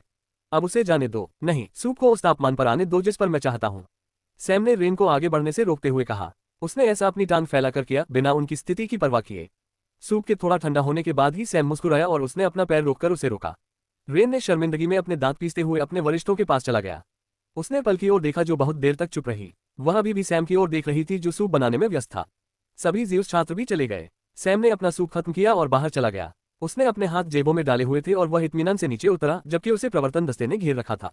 आपको दोनों मामलों के लिए हमारे साथ प्रवर्तन दस्ते के पास आना होगा। ज़्यूस अकादमी के छात्र रेन के खिलाफ आपका मामला और आपके खिलाफ उसका मामला। एक न्यायाधीश अब एक ही समय में दोनों मामलों पर सुनवाई करने के लिए तैयार है। कृपया मेरा मार्गदर्शन करें। मैं आपकी बात मानकर खुश हूँ। वे सैम के सहयोग से आश्चर्यचकित थे। जल्द ही सैम प्रवर्तन हॉल के बीच में खड़ा है। यह मूल रूप से अदालत है और एक न्यायाधीश उनकी अध्यक्षता कर रहा है। दूसरी तरफ रेन खड़ा था जो पहले मामले का प्रतिवादी और दूसरे मामले का वादी है। ये कार्यवाही किसी भी अन्य अदालती मुकदमे की तरह ही थी, जिसमें ज़्यूस अकादमी के एक प्रतिनिधि, जो कि एरियल के समूह का हिस्सा है, ने आगे आकर दोनों मामलों के बारे में विस्तार से बताया। सैम ने इसे सहजता से सुना और दूसरी ओर जज बहुत गंभीर लग रहे थे क्योंकि उन्होंने कुछ नोट्स भी लिए। कुछ समय बाद जज ने सैम की ओर देखा और पूछा, पहला मामला तो सुलझ गया क्योंकि उन्होंने तुम्हें सूप के 2 कटोरे वापस दे दिए, लेकिन दूसरे मामले में अपराध स्वीकार करने के बाद भी लोगों को घायल करना दंडनीय अपराध है, जब तक कि आपके पास कोई उचित कारण न हो। क्या आप खुद को समझाना चाहते हैं? इसका स्पष्टीकरण देना समय की बर्बादी है। मेरे पास इससे बेहतर समाधान है। मुझे नहीं लगता कि वादी इसके लिए कोई मौद्रिक भुगतान स्वीकार करने के लिए तैयार है। जज ने रेन की ओर देखते हुए कहा, जिसने सहमति में सिर हिलाया। भुगतान के बारे में किसने कुछ कहा? मैं तो युद्ध द्वारा मुकदमे के बारे में सोच रहा हूँ। एकदम सन्नाटा। सैम ने हैरान जज की ओर देखा और मुस्कुराया। मैं नियम जानता हूँ, चाहे मामला कोई भी हो, अपराधी या संदिग्ध हमेशा युद्ध द्वारा मुकदमे की मांग कर सकता है। मूल रूप से जब तक आप पर्याप्त रूप से मजबूत हैं, आप जो चाहे कर सकते हैं और बच सकते हैं। एक परीक्षण विधि जिसका लंबे समय से उपयोग नहीं किया गया है, इसका मतलब यह नहीं है कि इसका अब उपयोग नहीं किया जा सकता है। तो कृपया मैं अपना स्वयं का चैंपियन बनूंगा। वादी कोई भी चैंपियन चुन सकता है। मैं उसे किसी ऐसे व्यक्ति को चुनने की छूट दे सकता हूं जो मध्यम स्तर की दिव्य विमान दीक्षा का हो। मुझे कोई आपत्ति नहीं है। द्वंद्व का समय यहीं अभी होगा। यह मौत तक की लड़ाई या नॉकआउट प्रतियोगिता हो सकती है। मैं टीम लड़ाई के लिए ठीक हूँ। गठन लड़ाई, शिलालेख लड़ाई, वह जो भी युद्ध नियम प्रस्तावित करना चाहता है, मैं इसके लिए तैयार हूँ। जो भी युद्ध जीतता है वह केस जीत जाता है। सैम के शब्द पूरे कोर्ट हॉल में गूंज उठे। किसी ने भी उससे इतना बेशर्म होने की उम्मीद नहीं की थी। जब उसने ज़्यूस अकादमी के छात्रों से झगड़ा किया था, तब से ही वे उसे पागल समझ रहे थे, यहाँ तक कि वह पागलपन भी अब उसके मौजूदा व्यवहार की तुलना में बहुत पीछे है। अकादमी के क्षेत्र में मुकाबले द्वारा मुकदमेबाजी वाकई बहुत आम बात है और पिछले मुकदमे को काफी समय हो गया है। इसके पीछे एक कारण है। मुकदमे से पहले किसी व्यक्ति के मन में चाहे किसी भी तरह की नाराजगी क्यों न हो, मुकदमे के खत्म होने के बाद वह मजबूत हो जाती है और सुलह करना नामुमकिन हो जाता है। खास तौर पर तब जब अकादमी जैसे बड़े नाम इसमें शामिल हो। चाहे कोई भी जीत जाए, इसका अंत अच्छा नहीं होगा और वे लंबे समय तक दूसरे पक्ष के खिलाफ द्वेष रखेंगे। भविष्य में और भी टकराव की गारंटी है। जज ने गहरी सांस ली और सैम की ओर देखा। क्या तुम सच में इस रास्ते से नीचे जाना चाहते हो? जिस तरह से तुमने चुनौती पेश की है, उससे ज़्यूस अकादमी को तुमसे निपटने के लिए बहुत जगह मिल गई है। और अगर संयोग से तुम यहाँ से जीवित भी निकल आए, तो भी तुम्हें अकादमिक क्षेत्र में जीवित रहना मुश्किल होगा। क्या आप वास्तव में इसे करना चाहते हैं? कोई बात नहीं, मैंने यहाँ हर चीज पर विचार किया है। जज थोड़ा हैरान था। उसे सैम से इतने आत्मविश्वास से भरे दृष्टिकोण की उम्मीद नहीं थी। यहाँ का पूरा इलाका ओलंपियन अकादमियों से भरा हुआ है। एकमात्र अलग है गैम्बलर्स अकादमी। भले ही गैम्बलर अकादमी के छात्र ओलंपियन के खिलाफ हैं, फिर भी वे मुकाबले से बचते हैं। उसने अपने सहायक को बुलाया और कुछ फुसफुसाया। जज ने ज़्यूस अकादमी के छात्रों और रेन की ओर मुड़कर कहा, मुकदमा एक ऐसा परिदृश्य है जो द्वंद्वयुद्ध के नियमों के अलावा हर दूसरे नियम को नजरअंदाज करता है, और वर्तमान मामला इसकी अनुमति देता है। द्वंद्वयुद्ध को अस्वीकार करने के लिए बहुत ही चरम परिस्थितियां होनी चाहिए। चूंकि दूसरे पक्ष ने आपको बहुत जगह दी है, इसलिए आपको समय और स्थान का पालन करना होगा। यदि आप समय और स्थान बदलना चाहते हैं, तो वह व्यक्ति बाकी कारकों को बदल सकता है। सोच समझकर जल्दी से निर्णय ले। मेरे पास ज्यादा समय नहीं है। वर्षा ने आइरेल को घबराकर घुमाया। उन सब ने देखा कि सैम ने उस सीनियर के साथ क्या किया। अभी कोई भी उसके साथ लड़ने को तैयार नहीं है। भले ही उन्हें भरोसा हो कि वे ज्यादा मजबूत हैं, लेकिन अगर सैम कुछ गड़बड़ कर देता है और उन्हें हरा देता है, तो वे न केवल अपनी प्रतिष्ठा खो देंगे, बल्कि उन्हें अकादमी की प्रतिष्ठा को बर्बाद करने का दोष भी उठाना पड़ेगा। वरिष्ठों ने चर्चा शुरू की और अचानक इरेल को कुछ याद आया। वह एक वरिष्ठ की ओर मुड़ी और बोली, जुवा, तुम्हें उसके खिलाफ लड़ाई जीतने का कितना भरोसा है? जुवा एक युवा व्यक्ति था जो कमजोर और दुबला पतला दिख रहा था। वह एक दिव्य विमान साधक के लिए लगभग बीमार दिख रहा था। इरेल, तुम मजाक तो नहीं कर रहे हो? तुम मेरी युद्ध शक्ति जानते हो। वह मुझे 2 टुकड़ों में तोड़ देगा। बेशक मुझे ये पता है, लेकिन आप संरचनाओं में पारंगत हैं, और संरचनागत लड़ाई जरूरी नहीं कि ताकत की लड़ाई हो, है ना? क्यों न हम विशुद्ध कौशल की लड़ाई का प्रस्ताव रखें? वह अपनी योजना समझाने लगी। जुवा ने स्पष्टीकरण सुना और सिर हिलाया। यदि यह एक संगठित युद्ध की परिभाषा को पूरा करता है, तो मुझे अपने कौशल पर पूरा भरोसा है। इरेल खड़ी हुई और अपना हाथ ऊपर उठाया। हम एक संरचना युद्ध चाहते हैं, लेकिन पारंपरिक युद्ध नहीं, ये कौशल की लड़ाई होगी। हमारा चैंपियन एक निश्चित समय में एक स्तरित संरचना बनाएगा और दूसरा पक्ष भी ऐसा ही कर सकता है। फिर दोनों को अपने प्रतिद्वंद्वी की संरचना को तोड़ना होगा। जो दूसरे की संरचना को सबसे तेजी से तोड़ेगा वह जीत जाएगा। क्या इससे युद्ध की आवश्यकताएं पूरी हो जाती हैं? सैम ने इरेल को देखा और हंस दिया। क्या तुम सच में इस रास्ते पर जाना चाहते हो? अगर हमारे बीच सामान्य मुकाबला होता तो तुम कम से कम किस्मत या किसी और चीज को बाद में दोष दे सकते थे। अगर तुम इसमें हार गए तो तुम्हारे पास किसी और को या किसी और चीज को दोष देने के लिए कुछ नहीं होगा। तुम्हें इसे सहना होगा। उसकी बातें सुनकर जुवा को बुरा लगा। वह जोर से चिल्लाना चाहता था, लेकिन इरेल ने उसे रोक दिया और जोर से बोला, अब पीछे मत हटो। तुमने कहा था कि तुम किसी भी तरह के द्वंद्व के लिए तैयार हो। ये बुद्धिजीवियों के बीच द्वंद्व है। क्या तुम डरे हुए हो या तुम बस एक मूर्ख जानवर हो? कृपया बहुत ज्यादा कोशिश मत करो। मैंने कहा था कि मैं किसी भी द्वंद्व को स्वीकार करूंगा। मैं बस तुम लोगों को एक दोस्ताना चेतावनी देना चाहता था। चूंकि तुमने इसे स्वीकार नहीं किया, इसलिए जो होने वाला है उसके लिए मुझे दोष मत दो। अगर इसके कारण तुम्हारे चैंपियन को कोई आघात पहुंचता है तो इसके लिए सिर्फ तुम खुद को ही दोषी ठहरा सकते हो। अगर आप में इतना आत्मविश्वास है तो ध्वंस जमाना बंद करें और चुनौती स्वीकार करें। जैसी आपकी इच्छा। मुझे स्वीकार है। इस पर न्यायाधीश खड़े हुए और बोले, ठीक है, चलो अखाड़े में चलते हैं। मैं द्वंद्वयुद्ध की अध्यक्षता करूंगा। 5 मिनट बाद वे सभी मैदान में खड़े हैं। सैम और जुवा एक दूसरे के सामने मैदान के अंदर खड़े हैं। जज ने 2 क्यूब्स चुने जो विशेष क्रिस्टल ग्लास से बने थे। उन्होंने उन्हें मंच पर 2 स्थानों पर रखा। ये केवल इतने मजबूत हैं कि प्रारंभिक चरण के दिव्य विमान साधक के एक प्रहार को झेल सके। वे दूसरे प्रहार के लिए टूट जाएंगे। आपका काम उनके चारों ओर एक संरचना बनाना है। ऐसा करने के लिए आपके पास 30 मिनट होंगे। 29 मिनटों के बाद आप अपने प्रतिद्वंद्वी की संरचना को तोड़ने या उस पर हमला करने की कोशिश करेंगे। जब तक आप क्यूब को उसकी जगह से हटाकर उसे पकड़ कर रखते हैं या क्यूब को पहले संरचना में आने पर तोड़ देते हैं, तब तक आप जीत जाएंगे। क्या आप नियम समझते हैं? दोनों ने सिर हिलाया। आपका समय अब शुरू होता है। जुवा ने तुरंत अपनी चाल चली। उसने कई सारे फॉर्मेशन झंडे उठाए और जल्दी से जरूरी फॉर्मेशन बनाने शुरू कर दिए। दूसरी ओर सैम वहीं इत्मीनान से खड़ा होकर मंच के नीचे खड़े लोगों को देख रहा था। वह ज़ीउस अकादमी के लोगों के चेहरों को ध्यान से देखने लगा। क्या तुमने पहले ही हार मान ली है? उनमें से एक ने मुस्कुराते हुए पूछा। लेकिन सैम ने कोई जवाब नहीं दिया। उसने उन सभी के चेहरों को ध्यान से देखा और याद करने लगा कि क्या उसने उन्हें पहले देखा था। कार्तिकेय से उसे कुछ और जानकारी मिली और यह उन देवताओं के बारे में थी जिनके संपर्क में वह नरक प्रशिक्षण के दौरान आया था। वे लोग जिन्होंने उस पर 200 टाइटन्स फेंके उसे आनंदपूर्वक देखते रहे। पता चला कि वे भी इन अकादमियों का हिस्सा हैं। वह बस ये देखना चाहता था कि क्या इनमें से कोई वरिष्ठ व्यक्ति 200 लोगों के समूह का हिस्सा है। लेकिन ऐसा नहीं लगता। इन सभी लोगों के बारे में दिमाग में लिखने के बाद सैम ने एक स्क्रॉल निकाला और बैठकर कुछ गणनाएं करने लगा। ऐसा लग रहा था कि वह खुद को व्यस्त कर रहा था।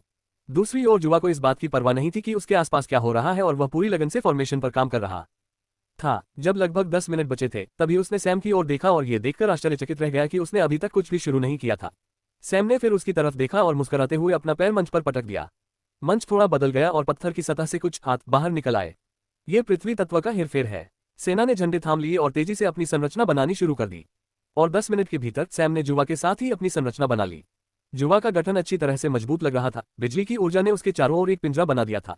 दूसरी ओर सैम का गठन अदृश्य था। क्यूब उनके कब्जे के लिए पूरी तरह से खुला हुआ दिखाई दिया। अब आप एक दूसरे की संरचनाओं के खिलाफ जा सकते हैं। सैम जुवा के गठन की ओर चला गया और अपना हाथ थोड़ा आगे बढ़ाया। बिजली चमकी और एक बिजली का सांप उस पर हमला करने के लिए कूद पड़ा। उसने खुशी में अपनी भौहें ऊपर उठाईं। जुवा ने इस पर आत्मविश्वास से मुस्कुराते हुए सैम के गठन की ओर बढ़ने से पहले ये जांचने की कोशिश की कि ऊर्जा प्रवाह के आधार पर सैम ने किस तरह के गठन का उपयोग किया है। लेकिन अब उन्होंने चाहे जितना प्रयास किया, उन्हें केवल इतना ही पता चला कि वहां बहुत सारी ऊर्जा है, लेकिन वे इसकी प्रकृति से संबंधित कुछ भी नहीं खोज पाए। इसके बाद जुवा ने कुछ छोटे हमलों के साथ संरचना की जांच करने की कोशिश की, लेकिन उसे आश्चर्य हुआ कि हमले हवा में गायब हो गए। उसने ऊर्जा में एक भी उतार चढ़ाव नहीं देखा। ऐसा लग रहा था जैसे कोई अदृश्य द्वार है जो उसके द्वारा फेंकी गई हर चीज को निगल रहा है। दूसरी ओर सैम ने संरचना के चारों ओर चक्कर लगाया और खुशी से मुस्कुराया। उसके इत्मीनान भरे चेहरे को देखकर इरेल को थोड़ी परेशानी महसूस हुई।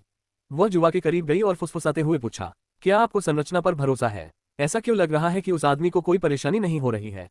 ऐसा इसलिए हुआ क्योंकि उसे इस गठन की प्रकृति का पता चल गया होगा। ये स्पष्ट है क्योंकि मैंने इसे छिपाने की कोशिश नहीं की थी। ये गठन एक प्रकार का रक्षात्मक गठन है जो लोगों की प्रगति में बाधा डालने पर केंद्रित है। ये सबसे बुनियादी रक्षात्मक संरचना है जो हमलों से बचाव के लिए बिजली का उपयोग करती है, लेकिन ये लोगों को धीरे धीरे गुजरने की अनुमति देती है। एकमात्र बात यह है कि बिजली उन पर हिंसक रूप से हमला करेगी। जब तक वे संरचना के आंतरिक क्षेत्र में पहुंचते हैं तब तक वे पहले से ही एक देर से चरण दिव्य विमान दीक्षा साधक को लकवाग्रस्त करने के लिए पर्याप्त ऊर्जा इंजेक्ट कर चुके होंगे। इसका बचाव विशुद्ध ऊर्जा की मात्रा पर आधारित है। यह प्रत्यक्ष और समझने में आसान है, लेकिन इसका मुकाबला करना कठिन है और यह बेहद प्रभावी है। इरेल को इस स्पष्टीकरण से थोड़ी राहत मिली, लेकिन वो पूरी तरह से संतुष्ट नहीं थी। उसने सैम के गठन के बारे में पूछा। पूरी ईमानदारी से कहूं तो मैं इस संरचना को बिल्कुल भी नहीं समझ पाया। इसमें एक परत होती है जो ऊर्जा परिसंचरण और व्यवहार को छुपाती है। और ऐसा लगता है कि इसमें किसी प्रकार का अवशोषण तंत्र होता है जो बड़े पैमाने पर ऊर्जा उतार चढ़ाव का कारण बनता है, जिसे छिपाना मुश्किल होता है। इसलिए एक भी ऊर्जा उतार चढ़ाव महसूस न करना वास्तव में सामान्य नहीं है और ऐसा कर पाना अत्यंत कठिन है। वह आदमी सचमुच बहुत अच्छा है। तो फिर तुम क्या करने की योजना बना रहे हो? इरेल ने चिंतित स्वर में पूछा। बेशक मेरे पास अपनी तरकीबें हैं। मेरे गठन में प्रवेश करने का एकमात्र तरीका क्रूर बल है, जिसे उस स्तर का व्यक्ति प्रबंधित नहीं कर सकता जब तक कि उसके पास गठन की कुंजी न हो। मैं इस समय का उपयोग इस संरचना का निरीक्षण करने और इसे नष्ट करने के लिए कर सकता हूँ। मुझे ज्यादा कुछ करने की जरूरत नहीं है। मुझे बस इसे अस्थिर करने की जरूरत है और अंदर का बॉक्स नष्ट हो जाएगा। हमें बस इतना ही करना है। बूम। इससे पहले कि वह अपनी बात पूरी कर पाता, एक जोरदार धमाके की आवाज सुनाई दी। जुवा और इरेल दोनों ने जल्दी से विस्फोट की ओर रुख किया और अपने सामने के दृश्य को देखकर अपनी आंखें चौड़ी कर ली। वे विस्मय में थे और उनकी रीढ़ में भय व्याप्त हो गया। सैम वहां शांति से खड़ा था और उसने बॉक्स को हाथ में पकड़ रखा था और उसे जांच रहा था।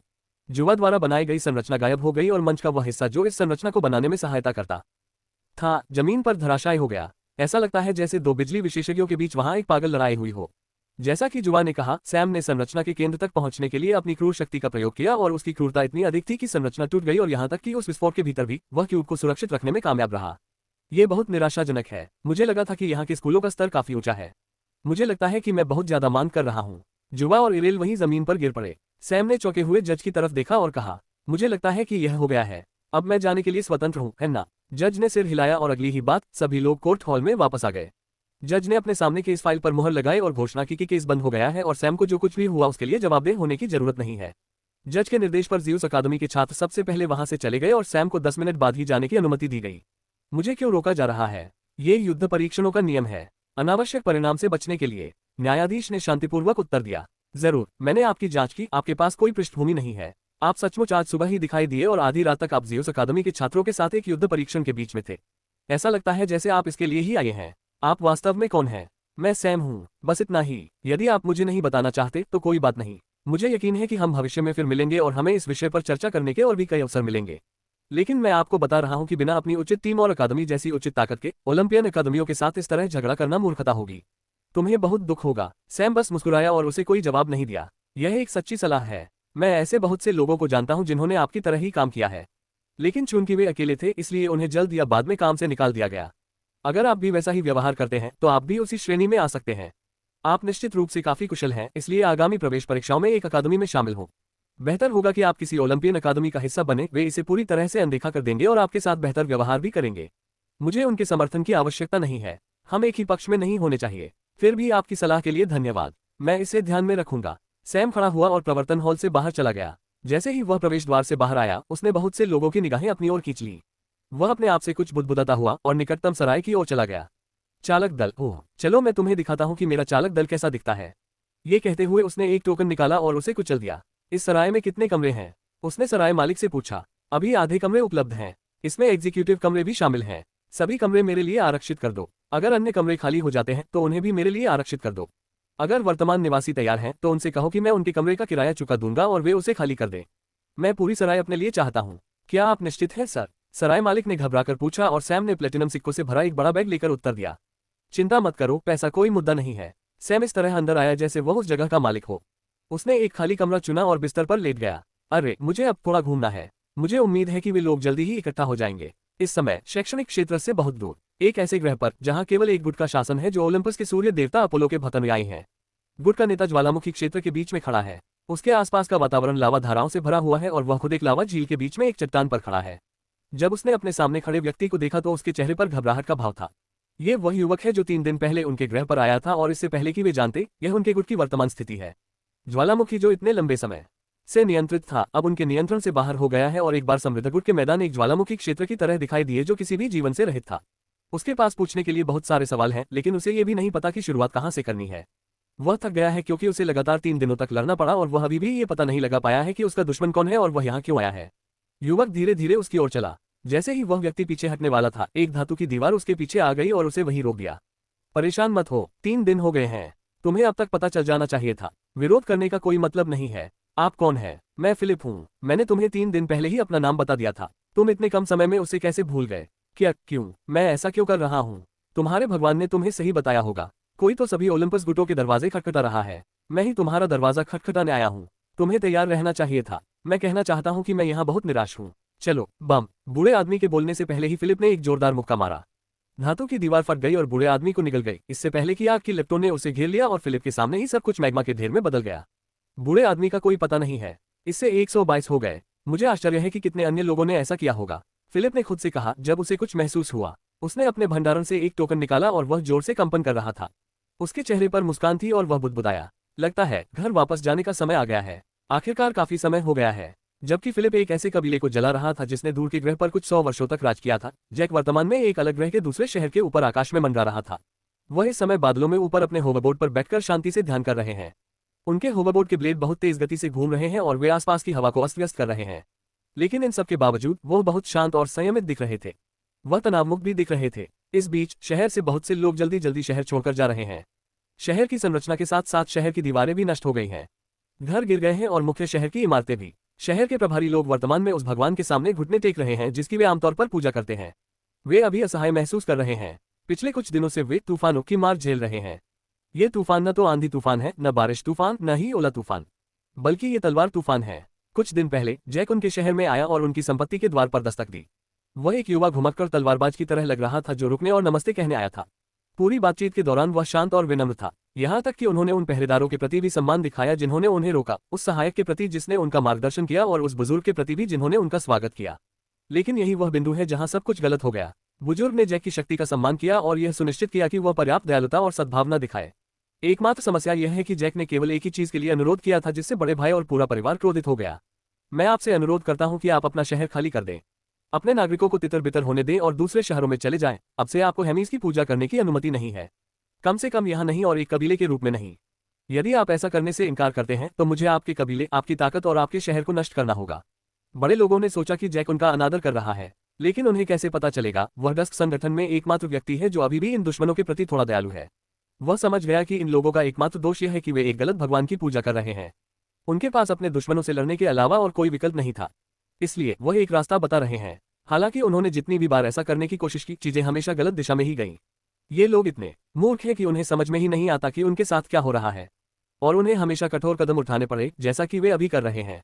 चर्चा विफल होने के बाद जैक ने बस होवरबोर्ड लिया और शहर के आसमान में चला गया। चाहे कितने भी लोग उस पर हमला करने आए, उसने हमेशा उन्हें काट डाला। हर बार तलवार का तूफान आकर शहर पर हमला करता। तलवार के तूफान अनियमित अंतराल पर आते थे, लेकिन उनकी प्रगति नियमित होती थी। प्रत्येक तूफान की तीव्रता बढ़ती जाती थी। पहले तो केवल जैक का पीछा करने वाले लोग ही मारे गए, इसलिए शहर ने रक्षात्मक रुख अपनाया और उन्होंने हेमिस से संपर्क करने की कोशिश की। भगवान ने शुरू में प्रतिक्रिया दी और उन्हें कुछ तरकीबें बताईं, यहाँ तक कि वह एक प्रक्षेपण के रूप में प्रकट हुए और जैक को डराने की कोशिश की, लेकिन दुर्भाग्य से वह इन लोगों की कोई मदद नहीं कर सके। चाहे उसने कोई भी संरचना दी हो, वह तलवार के तूफान से नष्ट हो गई। हेमिस के प्रकट होने के बाद जैक ने इस पूरे उपद्रव का दूसरा चरण शुरू किया। उसने अपने हमले के कारण बताने शुरू किए।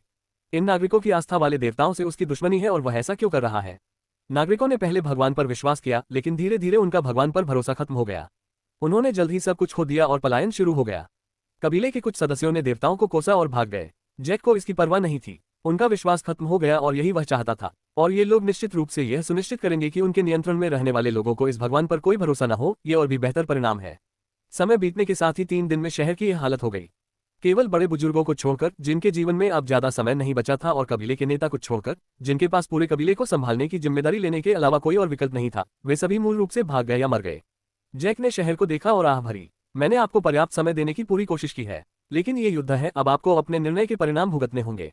उसने अपनी आंखें बंद की और अपनी तलवार निकाली। बैठते हुए उसने नीचे की ओर वार किया। उसी समय तलवार की किरणों का एक झुंड, जो होवर ब्लेड के ब्लेड से छोटा था, अस्त व्यस्त तरीके से इधर उधर घूमने लगा। उन्होंने तलवार से निकलने वाली तलवार किरण के चारों ओर एक परिक्रमा गति की और इससे एक अशांत तलवार तूफान पैदा हुआ जो शहर की ओर बढ़ गया। किरणों के शहर को छूने से पहले ही इमारतें बह गईं, लोग खूनी धुंध में बदल गए और कबीले का नेता, जो अभी भी भगवान से प्रार्थना कर रहा था, ने अपनी अंतिम सांस ली। ठीक इसी समय जैक ने एक टोकन निकाला और उसके आसपास का शांत वातावरण गायब हो गया। इसकी जगह एक बहुत ही खुशनुमा नजर ने ले ली और उसने तुरंत अपना कदम आगे बढ़ा दिया। वाकई बहुत समय हो गया है। वह अपने दोस्त से फिर से मिलने का इंतजार नहीं कर सकता, वो भी उनके घर पर। और हाँ, अगर बाकी दोस्त वहां न हो तो मुलाकात पूरी नहीं होगी। और वह मित्र इस समय ताश के खेल में व्यस्त है, किसी अन्य सुदूर ग्रह पर। वॉट एक कबीले की संपत्ति के बीच में बैठा था। आसपास का इलाका खून के गड्ढों से भरा हुआ था और धरती उस खून से भीगी हुई थी। 50 मीटर के दायरे में घास का एक भी तिनका हरा नहीं दिख रहा था। वॉट के सामने मेज पर एक बूढ़ा आदमी बैठा था जो इस समय कांप रहा था। वे सभी कबीले के सदस्यों के एक समूह से घिरे हुए हैं, जो पूरे साम्राज्य में शक्ति और अधिकार के विभिन्न पदों पर आसीन है। तारांकन TRRRRRISSSSSH। वॉट ने कार्डों को तेजी से फेंटा, लेकिन ये सभी कार्ड खून के लाल रंग के हैं। बेशक ये स्पष्ट है क्योंकि वे खून के लोहे से बने हैं। खेल वास्तव में बहुत सरल है। हर कार्ड के पीछे वॉट ने कुछ लिखा है और दूसरी तरफ एक अजीबोगरीब आरेख अंकित है। पीछे लिखे पाठ वास्तव में द्वंद्वयुद्ध के निर्देश और शर्तें हैं। दोनों पक्ष एक संरचना द्वारा सुरक्षित हैं और उनमें से कोई भी यह नहीं देख सकता कि कार्ड पर क्या था। कार्डों को मिलाने के बाद कबीले का नेता एक कार्ड उठाएगा और उस पर लिखी बातें पढ़ेगा। उन निर्देशों के आधार पर कबीले का नेता अपने कार्ड को कबीले के किसी एक सदस्य को सौंप देगा। उदाहरण के लिए, यदि कार्ड पर लिखा है कि प्रतिद्वंद्वी को 3 मिनट तक अपनी मौलिक ऊर्जा का उपयोग नहीं करना चाहिए और कार्ड को कबीले के नेता द्वारा चुना गया है, तो वॉट को द्वंद्वयुद्ध में 3 मिनट तक अपनी मौलिक ऊर्जा का उपयोग नहीं करना चाहिए। कबीले का नेता ये कार्ड किसी ऐसे व्यक्ति को देगा जो इसका अपने लाभ के लिए उपयोग कर सके और वे वॉट के साथ द्वंद्वयुद्ध करेंगे। प्रत्येक द्वंद्व 10 मिनट तक चलेगा। अगर वॉट द्वंद्वयुद्ध हार जाता है तो वे उसे सीधे मार सकते हैं, लेकिन अगर वह जीत जाता है तो वह कार्ड पर आरेख को सक्रिय कर देगा और इससे कुछ बहुत ही बुरा हो जाएगा। अभी कबीले के नेता ने कांपते हाथों से एक कार्ड उठाया। कार्ड पर लिखा था, आप पूरे द्वंद्वयुद्ध के दौरान अपने हाथों का उपयोग नहीं कर सकते। वॉट खड़ा हुआ और लापरवाही से हाथ बढ़ाया। कबीले ने सांस रोककर भीड़ की ओर देखा, लेकिन उसके कबीले के किसी भी सदस्य ने उसकी आंखों में नहीं देखा। उसने दांत पीसते हुए एक व्यक्ति को उठाया। वह व्यक्ति अनिच्छा से आगे बढ़ा और लड़ने लगा। वॉट ने उसे मौका ही नहीं दिया। उसने अपने दोनों हाथ जेब में डाल रखे थे। वह आसमान में उछला और प्रतिद्वंद्वी पर कुल्हाड़ी से जोरदार प्रहार किया। यह प्रहार सीधे ब्लेड से होकर प्रतिद्वंद्वी के हाथों को कुचल गया। वॉट के पास स्पष्ट रूप से ऊपरी हाथ था, लेकिन उसने प्रतिद्वंद्वी को नहीं मारा बल्कि उसके साथ खेला। उसने प्रतिद्वंद्वी के जीवन भर के सभी प्रशिक्षणों का अपमान किया और कबीले के बाकी सदस्यों को लगा कि उनका पूरा जीवन रौंदा जा रहा है। 10 मिनट के बाद प्रतिद्वंद्वी के फेफड़ों में मुश्किल से ही सांस बची थी। वह गिरने के लिए तैयार था। बहुत बुरा हुआ, ये फिर से मेरी जीत है, वॉट ने कार्ड उठाते हुए कहा। कबीले का नेता कांप उठा और कबीले के बाकी सदस्य भी कांप उठे। वॉट ने कार्ड के आरेख को देखा और हंस पड़ा। आप जानते हैं, ये संग्रह के सबसे शुरुआती कार्डों में से एक है। ये खून एक कबीले के नेता से निकाला गया है जो क्रेन को काबू करने में काफी अच्छे थे। मैं उनसे नफरत करता था, इसलिए उन्हें मारने के बाद मैंने उन क्रेन के हमलों से प्रेरणा ली और यह कार्ड बनाया। बोलते समय उसने कार्ड फेंकने से पहले उसमें अपनी ऊर्जा डाल दी। कार्ड प्रतिद्वंद्वी के पास मंडराता रहा। आसपास की हवा कार्ड में प्रवेश करती रही और संघनित हवा से बने सारसों के रूप में बाहर निकलती रही। इन सारसों ने अपने प्रतिद्वंद्वी पर अपनी चोंचों से हिंसक वार किया। प्रतिद्वंद्वी के शरीर पर एक के बाद एक छेद होते गए। हर जगह खून बिखर गया, यहां तक कि जब प्रतिद्वंद्वी गिर गया तब भी सारसों ने अपना काम बंद नहीं किया। 2 मिनट के भीतर, जबकि सब लोग देख रहे थे, वह युवक जो कुछ मिनट पहले तक जिंदा दिल था, खून से लथपथ होकर कीमा बन गया। वॉट कबीले के नेता की ओर मुड़ा, कार्ड फैलाए और कहा, कोई भी कार्ड चुने। वॉट ने घंटों तक यही काम किया। वह कबीले के नेताओं को एक कार्ड चुनने के लिए मजबूर करेगा, फिर वह उसे किसी को कार्ड सौंपने के लिए मजबूर करेगा और उन्हें सबसे क्रूर तरीके से मार देगा। और यह सब कुछ भी नहीं है। उसके बैठने के बाद वॉट ने पिछले प्रतिद्वंद्वी द्वारा छोड़े गए खून के गड्ढे की ओर एक छोटा गोला फेंका।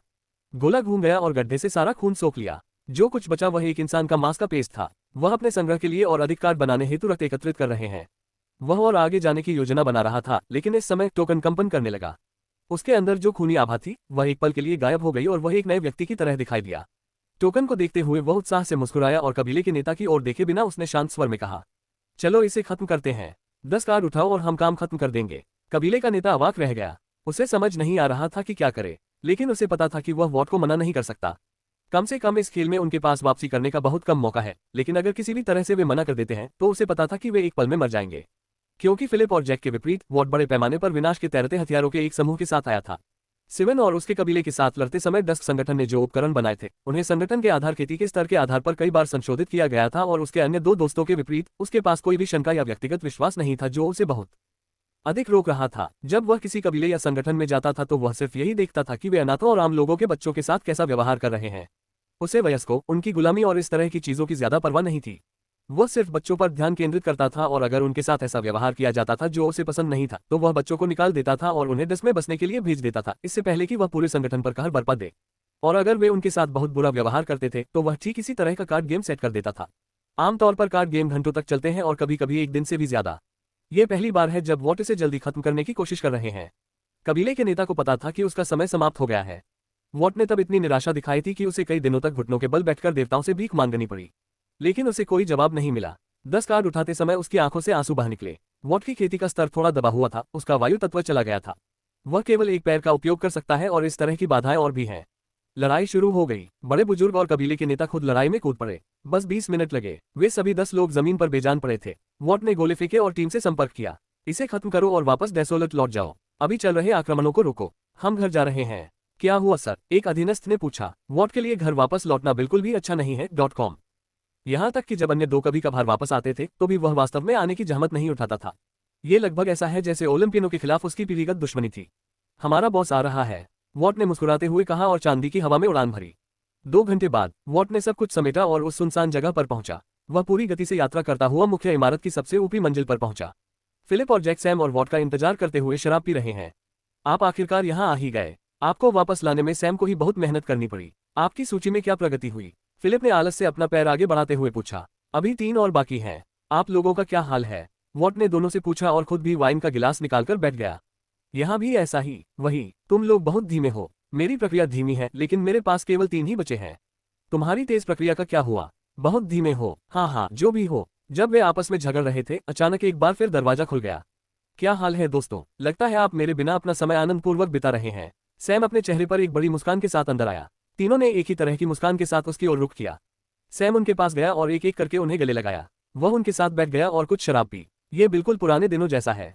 उन्हें एक दूसरे को देखे हुए कई साल हो गए हैं, लेकिन उनमें से किसी को भी ऐसा करने का मन नहीं हुआ। वे खुश हैं, लेकिन उनके बीच कुछ भी नहीं बदला है। फिलिप के पूछने से पहले उन्होंने कुछ देर तक हल्की फुल्की बातचीत की। तो क्या आप कुछ समय के लिए घर पर ही रहेंगे या फिर इधर उधर भागेंगे? मैं नहीं रुकने वाला और तुम भी नहीं रुकने वाले। सभी बेहतरीन टीमों को बुलाओ। नाइट घोस्ट के नेतृत्व वाली टीमों को भी बुलाओ। हम जा रहे हैं और नए नियमों के साथ एक नए क्षेत्र में जा रहे हैं। अब समय आ गया है कि देवता वास्तव में देखे कि डस्ट किस चीज से बना है। खेती में कटौती क्या है?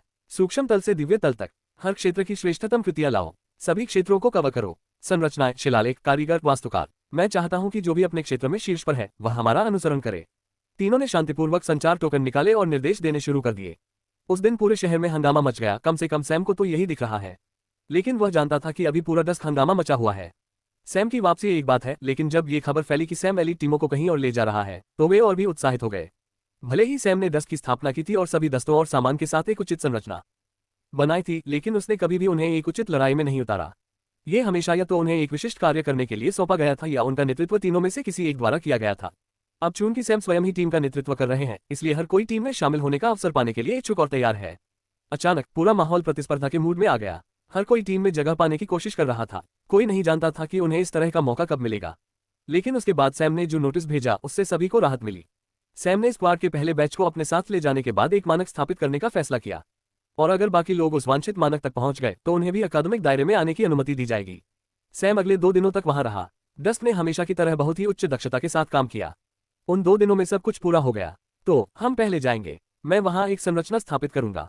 इस बीच यहाँ की टुकड़ियां इस तरफ एक संरचना बनाएंगी। हम अपनी टुकड़ियों को समूहों में आयात करेंगे। ये जितना संभव हो उतना सूक्ष्म होना चाहिए। ठीक है, चलिए चलते हैं। इससे पहले एक बात याद रखें, आपके एजेंडे में अगला काम दिव्य तल तक पहुंचना है। योजनाओं को सफल बनाने के लिए मुझे दिव्य तल में अधिक से अधिक लोगों की आवश्यकता है, और मैं चाहता हूं कि मेरे मित्र इसका हिस्सा बने।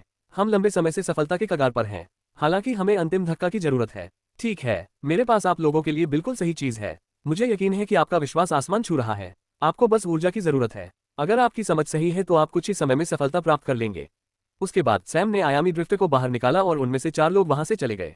इस बीच हम शैक्षणिक क्षेत्र में वापस आ गए। सैम जो 2 दिनों के लिए गायब हो गया था, वह सभी के लिए चर्चा का विषय बना हुआ है। सभी ने एक ऐसे व्यक्ति के बारे में सुना है जो अकादमिक क्षेत्र में आने के पहले दिन ज़्यूस अकादमी में आया और उसे चुनौती दी। हर कोई जानता था कि उसने उन्हें कैसे उनके पद से नीचे खींच लिया था, उन्हें युद्ध के मुकदमे में डाल दिया और ज़्यूस अकादमी के छात्रों को जोकरों की तरह वहां खड़ा कर दिया। उन्होंने उस रेस्तरां को नियम तोड़ने पर मजबूर कर दिया जो कभी नियम नहीं तोड़ता था, और यह सब उन्होंने बिना किसी नुकसान के किया। ज़्यूस अकादमी सहित कई अकादमियां इस मामले में दिलचस्पी रखती थीं। वे जानना चाहते थे कि वह कौन है और क्या करने की कोशिश कर रहा है, लेकिन वह तुरंत गायब हो गया। पिछले 2 दिनों से हर कोई लगातार उसकी तलाश कर रहा है, लेकिन कोई फायदा नहीं हुआ। हर कोई उस सराय पर नजर रखता था जिसे उसने बुक किया था, लेकिन किसी को कुछ भी गलत नजर नहीं आया। चूंकि सैम इतना भाग्यशाली है कि उसने कर्मचारियों को पूरी सराय बुक करने की स्थिति को गुप्त रखने के लिए मना लिया, इसलिए किसी को पता नहीं चला कि उसने ऐसा किया। अब हर कोई उनके शैक्षणिक क्षेत्र में आने का इंतजार कर रहा है। सैम और तीनों सराय में आए। अपने स्वयं के अतिरिक्त स्वरूपों के कारण कमरे में किसी का भी उसके उपस्थित होने पर ध्यान नहीं गया। बस आगे बढ़ो और दूसरे कमरों में रहो। अपने आप को एकदम सही स्थिति में रखो। जो भी सबसे पहले इष्टतम स्थिति में पहुंचेगा उसे सबसे पहले आगे बढ़ने का मौका मिलेगा। मैं सही संसाधनों के साथ सही संरचना तैयार करूंगा। उन तीनों ने सिर हिलाया और 3 अलग अलग कमरों में चले गए। इस बीच सैम एक बार फिर एक्सचेंज सेंटर गया। इस बार रिसेप्शनिस्ट ने सैम को देखा तो वह खुशी से उछलकर खड़ी हो गई। सैम ने उसकी ओर देखा और हंसते हुए 3 और संरचना ब्लूप्रिंट दिए। सब कुछ सिक्कों में बदल दो। अटेंडेंट ने सिर हिलाया और उन्हें एक एक करके कतार में लगा दिया। वस्तुओं का मूल्यांकन तेजी से किया गया और प्रत्येक ब्लूप्रिंट के साथ रिसेप्शनिस्ट को एक नए स्तर का उत्साह महसूस हुआ। प्रत्येक ब्लूप्रिंट की कीमत 3 मिलियन से अधिक सोने के सिक्कों से अधिक है। सिर्फ कीमत ही उसे उत्साहित नहीं करती, उसने यहाँ रहते हुए कुछ चमत्कार देखे हैं। ये सैम के काम करने का तरीका है। वह उन अफवाहों से अछूता नहीं रहता जो चारों ओर फैल रही हैं। इसलिए उसे पता था कि सैम क्या कर रहा है। पहले दिन कमाए गए पैसों से ही सैम ने बहुत हंगामा मचा दिया था। अब इतने पैसों के बाद क्या होने वाला है, इसकी वह केवल कल्पना ही कर सकता है। सैम ने पैसे इकट्ठा किए और बाहर चला गया। वह खुलेआम सड़कों पर घूम रहे थे और कई लोग उन्हें पहचान भी रहे थे, लेकिन सैम को इसकी परवाह नहीं थी। वह शांति से रेस्तरां में चला गया और एक सीट पर बैठ गया। पहले उसे सेवा देने वाला वेटर उसके चेहरे पर एक बड़ी मुस्कान के साथ दौड़ता हुआ आया। नमस्ते सर, आप कैसे हैं? सभी को लगा कि आप मुसीबत खड़ी करने के बाद छिप गए हैं।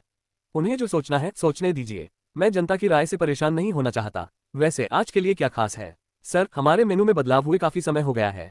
विशेष व्यंजन हमेशा की तरह ही हैं। ऐसा क्यों? आपके शेफ की रचनात्मकता खत्म हो गई है? मुझे नहीं मालूम। वेटर ने मुस्कुराते हुए कंधे उचका दिए। सैम ने सिर हिलाया और एक कटोरी सूप के साथ कुछ साइड डिश का ऑर्डर दिया। कोई ड्रिंक्स लेंगे सर? चलो, तुम्हें पता है कि मेरे पास इस रेस्तरां से बेहतर पेय हैं। मुझे यकीन है कि आपने उनमें से एक बोतल का स्वाद चखा होगा। बेशक, युवक ने अपना सिर खुजलाया। उसने वाकई एक बोतल चखी और वह शराब के उस स्वर्गीय स्वाद में पूरी तरह खो गया। मैं आपका ऑर्डर तुरंत प्राप्त कर लूंगा, कृपया कुछ मिनट प्रतीक्षा करें। रुको, सैम ने उसे रोका और मेज पर 3 स्क्रॉल रख दिए। उसने अपनी उंगली उन तीनों पर घुमाए और फिर एक क्षण सोचने के बाद उनमें से एक को उठा लिया। इसे अपने रसोई को दे दो। वेटर उलझन में पड़ गया और पूछा, क्या मैं जान सकता हूँ कि यह क्या है? ये कुछ ऐसा है जिसे आपके शेफ ढूंढ रहे थे। मेरा महाराज क्या ढूंढ रहा है? हाँ, आप उनके पास जा सकते हैं और यह बात बता सकते हैं। वह समझ जाएंगे कि यह क्या है और मुझे यकीन है कि वह बाहर आकर मुझसे मिलेंगे। मेरे शेफ ने लंबे समय से किसी से मुलाकात नहीं की है। वह शायद ही कभी लोगों के सामने आए हों। शहर के ज्यादातर लोग तो ये भी नहीं जानते कि वह कैसे दिखते हैं। वह इतने निजी व्यक्ति हैं और आप मुझसे कह रहे हैं कि वह आकर आपसे मिलेंगे।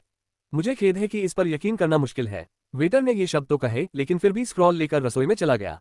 रसोईघर के अंदर वेटर तेजी से दौड़कर एक आदमी के पास गया जो एक बड़े स्टोव के सामने खड़ा था। उन्होंने सफेद लबादा पहना हुआ था और उनके चेहरे पर शांति का भाव था। उनका वह शांत भाव उनके विशाल शरीर के बिल्कुल विपरीत था, जो लगभग 6.5 फीट लंबा था। मांसपेशियां ऐसी लग रही थी जैसे उन्हें पहाड़ के पत्थरों से तराश कर बनाया गया हो जब उन्होंने एक बड़े बर्तन को उतनी ही बड़ी करछूल से हिलाया। शेफ मिस्टर सैम, जिन्होंने कुछ दिन पहले हंगामा मचाया था, वापस आए और मुझसे कहा कि यह आपको दे दूं। शेफ ने स्क्रॉल को देखते ही भौहें सिकोड़ ली। ये पहली बार नहीं है जब लोगों ने उसे चीजें ऑफर की हैं। वह बहुत लोकप्रिय है और उनमें से कई लोग उसके गुट में शामिल होना चाहते थे। उसे खजाना, औरतें, दौलत और वह सब कुछ ऑफर किया गया जो वह कभी चाह सकता था, लेकिन उसने कभी इन चीजों की परवाह नहीं की। उसने सोचा कि सैम भी उसे रिश्वत देने की कोशिश कर रहा है, लेकिन जब उसे याद आया कि सैम किस तरह से चीजों को संभालता था तो उसे लगा कि यह बहुत अधिक सरलीकरण होगा। उसने संदेहपूर्वक पुस्तक ली और उसे खोला। वहां शब्दों की एक श्रृंखला बड़े करीने से लिखी हुई थी। पंक्ति दर पंक्ति एक पूरी रेसिपी बना रही थी और अंत में नीचे एक छवि बड़े ही विस्तार से चित्रित की गई थी। जैसे ही उसने किताब की सामग्री को सरसरी तौर पर पढ़ा, उसकी आंखें चौड़ी हो गईं, शांति गायब हो गई और किसी कारण से उसका आभामंडल उग्र हो गया। वह अगले ही पल शांत हो गया और होश में आ गया। उसकी आंखों में उत्साह साफ झलक रहा था और उसके रोंगटे खड़े हो गए थे। क्या वह अभी भी रेस्तरां में है? हाँ, वह अपना ऑर्डर मिलने का इंतजार कर रहा है। शेफ तुरंत सैम के पास भागा जो आराम से अपनी वाइन पी रहा था। जब उसने शेफ को इतनी जल्दी में अपनी ओर आते देखा तो वह बस मुस्कुराया और इससे पहले कि दूसरा पक्ष कुछ बोल पाता, उसने उसे बैठने का इशारा किया। मुझे आशा है कि जो मैंने आपको भेजा वह आपको पसंद आया होगा। कैसे कैसे? शेफ कुछ सवाल पूछना चाहता था, लेकिन उसे ये भी नहीं पता था कि शुरुआत कहाँ से करे। इसलिए सैम ने बोलने का संकेत समझ लिया। मुझे कैसे पता चलेगा कि आपके सूप की रेसिपी अधूरी है? रसोइये ने चोंच मारती मुर्गी की तरह सिर हिलाया। तुमने क्या सोचा कि मैंने इसके 10 कटोरे क्यों खाए? ये खेती के लिए जितना फायदेमंद है, यह मेरे विकास के लिए सबसे बढ़िया अमृत नहीं है। मैं चाहूं तो कच्चा मांस खाकर भी उतना ही लाभ प्राप्त कर सकता हूं। पहले तो मैं सिर्फ स्वाद के बारे में जानना चाहता था और कुछ लोगों के साथ मस्ती करना चाहता था, इसलिए मैंने इतनी ज्यादा मात्रा में सूप मंगवाया। लेकिन जब मैंने उन सभी कटोरों का स्वाद चखा तो मुझे एक बात समझ में आई। जब आप सूप पीते हैं तो ऊर्जा एक खास तरीके से काम करती है। ये केंद्रित और परिष्कृत होती है, साथ ही यह एक सचेतन प्राणी की तरह काम करती है। ये साधना तकनीक के प्राकृतिक ऊर्जा संचलन मार्ग को नोटिस करने और उसके साथ आगे बढ़ने की कोशिश कर रही है। सूप को हर एक अमृत सेवन के साथ होने वाली ऊर्जा की बर्बादी को खत्म करने के लिए बनाया गया है। लेकिन इतना ही नहीं, आप इसमें तात्विक ऊर्जा डालना चाहते थे, लेकिन इससे ऊर्जा की बर्बादी बढ़ गई, जिससे इसका उद्देश्य विफल हो गया। आप बहुत दिनों से यह कोशिश कर रहे हैं, इसलिए मैंने सोचा कि मैं आपकी मदद कर दूं। शेफ को लगा कि उसके दिमाग में कई तरह की जटिल भावनाएं चल रही हैं। वह वाकई कई सालों से यह कोशिश कर रहा था। उसने रिसर्च में बहुत मेहनत और संसाधन लगाए हैं, और यह सोचकर कि सैम ने सिर्फ एक बार सूप खाया और 2 दिन बाद वह इसका समाधान लेकर वापस आया, उसे लगा कि वह अपनी जिंदगी बर्बाद कर रहा है। उत्साह का स्थान उदासी ने ले लिया। सैम ने यह देखा और कहा, कभी कभी चीजें हमारे हाथ से परे होती हैं। आपको नुस्खा देखकर ही समझ जाना चाहिए था कि मैंने जो रास्ता अपनाया है उसे समझ पाना आपके लिए असंभव होगा, क्योंकि आप उस तरह से ऊर्जा को नहीं देख सकते थे जैसा मैंने देखा।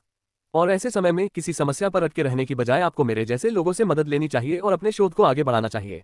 मुझे यकीन है कि यह सूप का अंत नहीं है, इसके साथ कुछ और भी है जो आप करना चाहते हैं, और वह हिस्सा कुछ ऐसा है जिसे मैं समझ नहीं पाया या जिसकी मैंने कल्पना नहीं की थी। यह आपको पता लगाना है। आप मुझे ये क्यों दे रहे हैं? ऊर्जा संशोधन में विशेषज्ञता का ये स्तर बहुत मूल्यवान है। आप इन तकनीकों का मूल्यांकन करवा सकते थे और फिर किसी अकादमी में इनका प्रचार करवा सकते थे। आपको नाम, प्रसिद्धि और वह सारी मान्यता और धन मिलेगा जिसकी आपको कभी आवश्यकता हो सकती है। मैं आपके साथ मैत्रीपूर्ण सहयोग करना चाहूंगा। नाम, प्रसिद्धि, धन और मान्यता, ये सब मेरे लिए बहुत आसान है। योग्य सहयोग और मित्रता मिलना मुश्किल है। मैंने इस सूप के दो और प्रकारों पर काम किया है, एक तटस्थ तत्व के साथ जो तलवारबाजों के लिए काम करता है और दूसरा अग्नि और धातु के दोहरे तत्वों के लिए। जब तक आप मेरे द्वारा पहले से दी गई रेसिपी के आधार पर सूप बनाने में सफल हो जाते हैं, मैं आपको शेष 2 दे दूंगा। आप उन्हें संदर्भ के रूप में ले सकते हैं और अन्य प्रकारों पर काम कर सकते हैं। भला उपयोगकर्ताओं के लिए सूप, तीरंदाजों के लिए सूप और बर्बर सेनानियों के लिए सूप की तरह आप कई तत्वों के संयोजनों के लिए सूप पर भी काम कर सकते हैं। इतना ही नहीं, मुझे एक प्रतिद्वंद्वी और एक सहकर्मी भी मिलेगा जिसके साथ काम करना तुम्हें अच्छा लगेगा। शेफ ने फिर से रेसिपी को देखा और अपने होंठ भींच लिए। यह प्रस्ताव आकर्षक है, इतना आकर्षक कि आसपास की हर अकादमी के प्रस्ताव को ठुकराने वाला शेफ भी इसे तुरंत स्वीकार करना चाहता था। लेकिन फिर भी उसका तर्कसंगत दिमाग जीत गया। बदले में आप क्या चाहते हैं? मैं नहीं मानता कि इस दुनिया में कोई मुफ्त चीज मिलती है। बेशक मैं कभी घाटे का सौदा नहीं करता। मैं आपके शोध में आपकी सहायता करूंगा, एक समान रूप से प्रतिभाशाली शेफ और अपनी कुछ अंतर्दृष्टि प्रदान करके। मैं इस क्षेत्र में एक क्लब भी स्थापित करने जा रहा हूं जो खाद्य प्रकार के अमृतों की रेसिपी विकसित करने पर ध्यान केंद्रित करेगा। आपको उस क्लब और वहां से प्राप्त होने वाले शोध तक निःशुल्क पहुंच प्राप्त होगी। बदले में आपको मुझे अपनी खाना पकाने की सेवाएं भी देनी चाहिए। कभी कभी मैं किसी व्यंजन की विशेष रेसिपी लेकर आ सकता हूं जिसे मुझे आपसे बनाने की जरूरत है और मैं चाहता हूं कि आप उसे बनाएं। साथ ही रेस्तरां में मेरे कुछ लोगों के लिए विशेष व्यवहार होना चाहिए। इसके लिए मैं आपके रेस्तरां के निर्माण में सुधार करूंगा और इस मंजिल के ऊपर एक और मंजिल बनाऊंगा, वीआईपी के लिए विशेष मंजिल। इसके साथ ही आपको मेरे संगठन द्वारा वर्षों में विकसित की गई कुछ रेसिपी भी मिलेंगी। भोजन और शराब दोनों, आप उन्हें अपने मेनू में शामिल कर सकते हैं। सैम ने कुछ और शर्तें गिनाई। वे बिल्कुल जटिल नहीं थीं और शेफ की राय में वे बहुत बड़ी भी नहीं थीं, लेकिन उनमें से कई थीं। शेफ ने उन सभी पर सहमति जताई। मैं तुम्हें क्या पुकारूं? मैं शेफ के साथ बात जारी नहीं रख सकता, है ना? सैम ने उसे हाथ मिलाते हुए पूछा। नालन, सैम और नालन ने कुछ और मिनट तक चर्चा की। फिर नालन सैम को अकेला छोड़कर रसोई में चला गया जबकि सैम अपने खाने का आनंद ले रहा था। लेकिन अगले ही क्षण कोई बिन बुलावा आया और उसके सामने बैठ गया। जब मैंने सोचा कि तुम इससे ज्यादा रहस्यमयी नहीं हो सकती, तो तुमने कुछ ऐसा किया कि मैं चौंक गई। इस रेस्टोरेंट के शेफ से बात करना, उससे हाथ मिलाना और कुछ स्क्रॉल का आदान प्रदान करना। तुम जितना मैंने सोचा था उससे कहीं ज्यादा सक्षम हो। सैम ने उस परिचित चेहरे को प्रसन्नता से देखा। यह कोई और नहीं बल्कि पल है। आपके गुर्गे बहुत तेज हैं। सैम ने जवाब दिया कि उसने अभी अभी खुलकर खाया है। उसी समय वेटर एक खास डिश लेकर दौड़ता हुआ आया और उसे टेबल पर रख दिया। सर, शेफ ने कहा कि यह एक नया व्यंजन है जिसे वह आजमा रहे हैं। यह अभी तक मेनू में भी नहीं है। वह चाहते हैं कि आप इसे आजमाएं। सैम ने पकवान को देखा और उसे चखने से पहले मुस्कुराया। तुम शेफ के लिए सचमुच बहुत खास हो। तुमने किस तरह का जादू किया? क्या हम इस बातचीत को छोड़कर सीधे मुद्दे पर आ सकते हैं? आप यहाँ क्यों आए हैं? खैर, मैं ज़ीउस अकादमी की ओर से यहाँ हूँ। जब तुमने हंगामा मचाया और गायब हो गए तो ज़ीउस अकादमी के वरिष्ठ अन्य अकादमियों के साथ साथ तुम्हें भी खोज रहे थे। यहाँ तक कि जुआरियों की अकादमी भी तुम्हें खोज रही है। किस लिए? मेरा चेहरा देखने के लिए नहीं, तुम्हें उनकी अकादमियों में शामिल करने के लिए। तुम फॉर्मेशन में अच्छे हो और युद्ध में भी अच्छे हो। जाहिर है तुम्हारे पास ब्लूप्रिंट का एक बड़ा भंडार भी है जिससे एक्सचेंज सेंटर में लाखों सोने के सिक्के मिल रहे हैं। आपकी जानकारी अच्छी है, लेकिन क्या आपके वरिष्ठ भाइयों को जो अंतिम चरण और चरम चरण में थे मेरे बारे में पता था? पल ने हंसते हुए कहा। चलो सैम, तुम इतना महत्वपूर्ण मत समझो। तुम एक नए छात्र के लिए अच्छे हो सकते हो, लेकिन बाद के चरणों में वरिष्ठ बहुत व्यस्त होते हैं। केवल कुछ चुनिंदा लोग ही अकादमी में 1 महीने से अधिक समय तक रहने के लिए वापस आते हैं। उनके पास नए छात्रों की देखभाल करने के लिए पर्याप्त समय नहीं है। तो इस समय प्रभारी वरिष्ठ लोग मध्य चरण के लोग हैं। हाँ, अब ये बात बहुत मायने रखती है, सैम ने मुस्कुराते हुए कहा। क्या मतलब है? कुछ खास नहीं। वैसे भी अगर तुम लोग कुछ बदलाव लेना चाहते हो या कुछ और, तो आगे बढ़ो और अपनी योजनाओं पर आगे बढ़ो। मुझे इसकी बिल्कुल भी परवाह नहीं है। अगर तुम मुझे अपनी अकादमी में शामिल करने की कोशिश कर रहे हो तो अपने विचार छोड़ दो। मुझे ये सिफारिशें और सामान बिल्कुल पसंद नहीं है। मैं इस क्षेत्र की अकादमियों की हर एक प्रवेश परीक्षा में शामिल होने जा रहा हूँ। मेरे दिमाग में कुछ अन्य अकादमियां भी हैं जो थोड़ी दूर पर हैं। इसलिए यदि आप अपनी किस्मत आजमाना चाहते हैं तो प्रवेश परीक्षा समाप्त होने के बाद आप मुझसे मिल सकते हैं। प्रवेश परीक्षाएं 1 महीने बाद शुरू होंगी। तो क्या आप उस समय तक चले जाएंगे? मैं क्यों जाऊंगा? मैं अपना काम करते हुए इधर उधर घूमूंगा। क्यों? क्या तुम्हें दिलचस्पी है? थोड़ा सा। बहुत बुरा हुआ, तुम वाकई मेरी पसंद की नहीं हो। वैसे मैंने तुम्हें अपने दोस्त के बारे में पहले ही बता दिया है। अगर तुम चाहो तो मैं तुम दोनों के लिए डेट का इंतजाम कर सकता हूँ। क्या तुम्हारा दोस्त भी तुम्हारे जैसा मर्दाना है? पल ने अपनी हथेलियों को ठोड़ी के नीचे रखते हुए आगे झुकते हुए पूछा। आप ढूंढ सकते हैं, सैम ने अपने सामने रखे नए व्यंजन का स्वाद लेते हुए कहा। लगता है तुम्हें बहुत मजा आ रहा है। क्या मैं भी कुछ खा सकता हूँ? पल ने मांस का टुकड़ा उठाने के लिए अपना हाथ बढ़ाते हुए कहा। लेकिन सैम के हाथ में एक फॉर्म था जिससे ये रास्ता अवरुद्ध हो गया। माफ कीजिए, मैं केवल 3 प्रकार के लोगों के साथ भोजन साझा करता हूँ और आप उन तीनों में से किसी में भी शामिल नहीं है। सैम ने मांस का आखिरी टुकड़ा अपने मुंह में डालते हुए कहा। क्या मैं जान सकता हूँ कि वे 3 प्रकार क्या है? कुछ ऐसा जो आप नहीं हैं। वैसे भी अपने सीनियर्स को बता दे कि मैं आपकी अकादमी से बिल्कुल भी आकर्षित नहीं हूँ और पिछली मुठभेड़ के बाद जहाँ मैंने आपके लोगों को हराया था, मेरा प्रभाव 1 दर्जन गुना कम हो गया है। यदि आप वास्तव में मुझे लुभाना चाहते हैं और मुझे अपने साथ शामिल करना चाहते हैं तो आपको कड़ी मेहनत करने की आवश्यकता है।